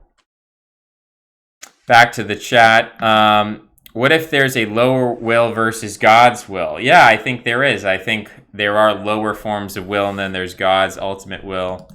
Vast bloodlines going back supposedly to the Yellow Emperor. All Han Chinese have a deep-rooted sense of their ancestral consciousness, pride in their country, land, civilization, not cosmopolitan at all. Versus the Chad priests. What's your critique of antinatalism? It's bad. It kills you. You don't survive. You're no longer living. You're no longer participating in life. I'm not, I don't go full Gnostic to the point where I think we should all just die and go to heaven. I think we're here for a purpose, which is I take the Valhalla Viking view of reality that life is about struggle. And if you're not struggling, you're not living. And that's the purpose of things, is to confront evil, not to wither away and die and become. I mean, I think God created us. His creation was good. I don't think his creation was evil. I don't believe that a demiurge created things accidentally or malevolently, and we just have to kill ourselves to get back to God, which a lot of these people's philosophies does lead to that idea. And I think it's a part of human consciousness and human spirituality that, like, it's always going to exist, and we're always going to tend toward that, or certain groups of people are always going to reemerge into that idea. But it's not me. That's not where I am. You told me to be priestly. I'm trying very hard to reject evolution in order to be more priestly. Don't ridicule me now. Well, Camille, I didn't tell you to be priestly. You're watching my videos in defiance of me and doing something. Same with Mossad. Stop posting essays if you're going to misunderstand me. For Schopenhauer, knowledge and the contemplation of art was the only way to transcend and deny the will. Even there, I think there's will involved. That, I don't think the will is evil, because I think the will is a creation of God. So I differ with Schopenhauer. I want to experience the magical qualities of life and of religion. Truly believe in God. I don't know if this is the best channel for you then. I can't do that when turning everything into quality with evolution. Well, do you mean quality or quantity? You have to do some spell checking before you post, Camille. I never saw Ken this passionate. Ken has seen the light. There's no sexual seduction taking place at a Bach concert, Ken. That's an absurd argument. Peacocks! Peacocks! Take it! I'm gonna buy like a peacock. I'm gonna get a dead stuffed peacock, and I'm gonna find Mossad, and I'm gonna shake it. I'm gonna shake it violently in front of him. I'm gonna like, peacocks! Look at this peacock, man! I'm gonna like just shake it into his face. You're projecting this total explanation to things that are categorically different now. I'm not at all. Look, music evolves. Music evolves! How can you be... the arguments just pass through you. Like, I don't know, to me this is so obvious. I don't know what more to say to you. Peacock's mimetic evolution explains a Bach concert. How do you explain? God, he was reading the newspaper and then he decided to like, bloop, on like Bach's mind, he just like blipped in there, and that's how we got a Bach concert. Oh, Bach's concerts were completely irrelevant to the music that he learned when he was learning musical forms, and oh, that could have never evolved. Music is too complex to evolve. This is the kind of arguments you're making. This is just BS. No one believes this. You're ridiculous. You don't even believe it yourself. You're just saying it because you're like, oh, a Bach concert is too beautiful to evolve. You know what? God is so amazing and beautiful that he has brought into existence this beautiful universe which has beautiful evolution. Thank you, God, for evolution, for allowing us to have these beautiful Bach concerts which are a result of evolution. Thank you, God. I love you. I love this universe. Thank you so much. And I'm sorry there are some people like Mossad who feel the need to dismiss the beautiful way of nature and evolution, and to say that like through some kind of deus ex machina theology, which is ridiculous, obtuse, unnecessary, and overly complex, that somehow Bach was he was living in a vacuum, a musical vacuum. Music didn't exist before Bach. And then God just like teleported some thoughts into his mind, and all of a sudden he just started making music, and no one had ever done that before. No, clearly Bach is a continuation of earlier music. Clearly evolution happened. Clearly we can look at the naturalistic world. We can look at the peacock and see how quote unquote superfluous things can come about as a result of natural selection. So your arguments are falling flat for me. This is not a very strong argument to me. Higher human capacities are not really necessary for survival. Yes, they are, because humanity is an internally contradictory and competitive species. We're competing against each other. We create these arms races that lead to things like Bach, that lead to things like technology and abstraction and ideology. Quick, we need more anti-Darwinian talking points to whip Ken into a rabid frenzy. There is pressure to make good music, Mossad. Camille. At least Camille understands that. Okay, Camille's on a higher level than Mossad. Mossad is like doing pretty bad tonight. Hardly an explanation of the transcendence of Bach. Is Mossad, I'm not even going to go there. I mean, there's laws of pressure affecting things, but that doesn't mean everything was produced by that and solely by that. No, I think the laws of pressure are God, so that's my position. One can take a single principle like sexual selection, apply it literally to anything if you want. Okay, yeah, like I said earlier, if you want to do that, fine, everything is sexual. You know, the way that electron is sexually attracted to the proton, yeah, everything is sexual, man. Like, I can agree and amplify if you want to misconstrue the position. I mean, the position is that selection exists, and then you're like, oh, that sounds really, you're implying like some kind of Freudian thing. I see what you do when you say, oh, you're just thinking about sex all the time, but not everything is sexual, bro. Like, think about a Bach concert. Like, why are you like jacking off to a Bach concert? You're like gross. It's like, no, I didn't, never have I said that this is sexual selection. Never did I say that Bach was a result of sexual selection. I'm not going like full Richard Dawkins on you. But selection in general produced Bach's music. If you deny that, then you've never played music, or you don't know what you're doing. Like, the linguistic structures that you're using to describe the way in which great, beautiful works of art come into being are not reflective of reality. The reality of art is art takes hard work, it takes discipline, it takes a tradition, which is evolution. I'm more of a traditionalist than you, because I actually believe that tradition evolves over time and is important. You think tradition is irrelevant, that there's no such thing as a musical tradition, and God, Deus Ex Machina, just pops into Bach's head and says, boop, now you're a musical genius, you're going to produce music that's never been made before, completely unrelated to earlier processes. Because this is your eyeball argument. Oh, the eyeball never existed, and then God just blooped it into existence. It was a miracle. No, I think what's miraculous is the fact that God gave us these wills, and we exist in this universe, and his laws are universal. And I think the universe is amazing, and I don't need Deus Ex Machina constantly popping and blipping things into existence magically and miraculously in order to have a sense of wonder and spirituality. We call that a magic key, Mossad, any student of the Venerable.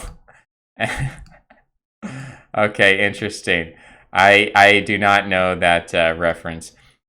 You'll have to explain to me. Maybe send me some videos, Quantrell Bishop. America has overtaken Italy in coronavirus cases by 1,000 as of 30 minutes ago. By 5,000, I mean. Yeah, we've overtaken China. Italy's also overtaken China. Pretty incredible. Oh, you're criticizing me by taking a one thing and applying it everywhere. I don't even think I talk about selective things that much. I usually talk about a tripartite class system or minoritarianism. Man, we're getting soon to 2 hours. China's been rootless for the past 130 years. I'll probably post a paper on this about Peer Academy. Things I'm not an elite, nor are you. To me, it seems your most practical worldview is what's best for the elite, not what's best for me. That's not true. I'm telling people to be more disciplined so that they can become more elite, but if you reject that, you're going to die. The Indo-European myth is more of an overturning of the old order rather than patricidal, but I call it metaphorically patricidal. You're disagreeing on semantics. In any case, it's an interesting ambivalence compared to the ancestor worship and fatherhead family on the ground. Slow chat, the non-elite religious is getting more kids than the aesthetic non-elite. That's not true. You don't understand demographic shift and change. You should seriously read Opensky on Gurdjieff. Okay. Post that in the Discord because I'm not going to do it myself. I got to finish this quantity right, but you guessed it. Peacocks. Yes, peacocks. I sent you a copy of On the Will to Nature on your Discord. Okay. If people vote for it, I will read it. Seize Peacock, not an argument. Remember, you have to get 14 votes to beat out cooking videos to make me read something or do something. Seize Peacock, not an argument. Things evolve, dude. There's this thing called the intellect. Humans can decide outside of selective pressures. I already contradicted. It's not about selective pressure. You keep bringing it back to selective pressure. Selection. Not all selection is sexual. Oh boy, Ken is Luciferian. Okay, all right. Well, everyone I don't like is a Satanist, so I guess that's coming back on me now. True that. You know, it's all about, we're all just a bunch of people calling each other Satanists. That's usually where we get to. That's where I've gotten at this point. I suggest you defetishize your connection to evolution, Ken. No, I think I will fetishize evolution. I think that is my ideology. Two of the 4 books of the first volume of The World as Will and Representation are about epistemology, perception, conception, formation, and the structure of the mind. If you're mainly interested, LOL, evolution as escapism. Yeah, okay, we'll change the title, Evolution as Escapism. I'm escaping into success, you're escaping into failure. On the Will in Nature would be a better choice of reading, plus it's really short. With Kenneth's system, he could engineer a new life form and say it was produced by evolution because he was produced by evolution and the structures he used are evolved and aren't static. Yeah, exactly. There's no such thing as artificial selection. Everything is natural, and it is evolution. So, you know what? Get out of here, fourth density. Get out of here. I'm reading Beyond Good and Evil, Difference in Repetition, Doctrine of Awakening. I'm adding Schopenhauer. I can't keep up with this list. How do you guys even keep up? I don't read books. I read Wikipedia summaries. I keep up by reading 1 book per 5 years, low key. Are you talking about PhDs getting more kids? They're pretty much elite. I can't debate you now because the stream's over. Schopenhauer's prose are very lucid. One could gobble World as Will and Representation in a week if they dedicate time and effort to it. I spent the entire summer reading and taking notes on it to ensure an ample understanding. That is the end of the stream. Thank you for watching. Thank you for listening. Let's play the outro. See you next time. Bye-bye.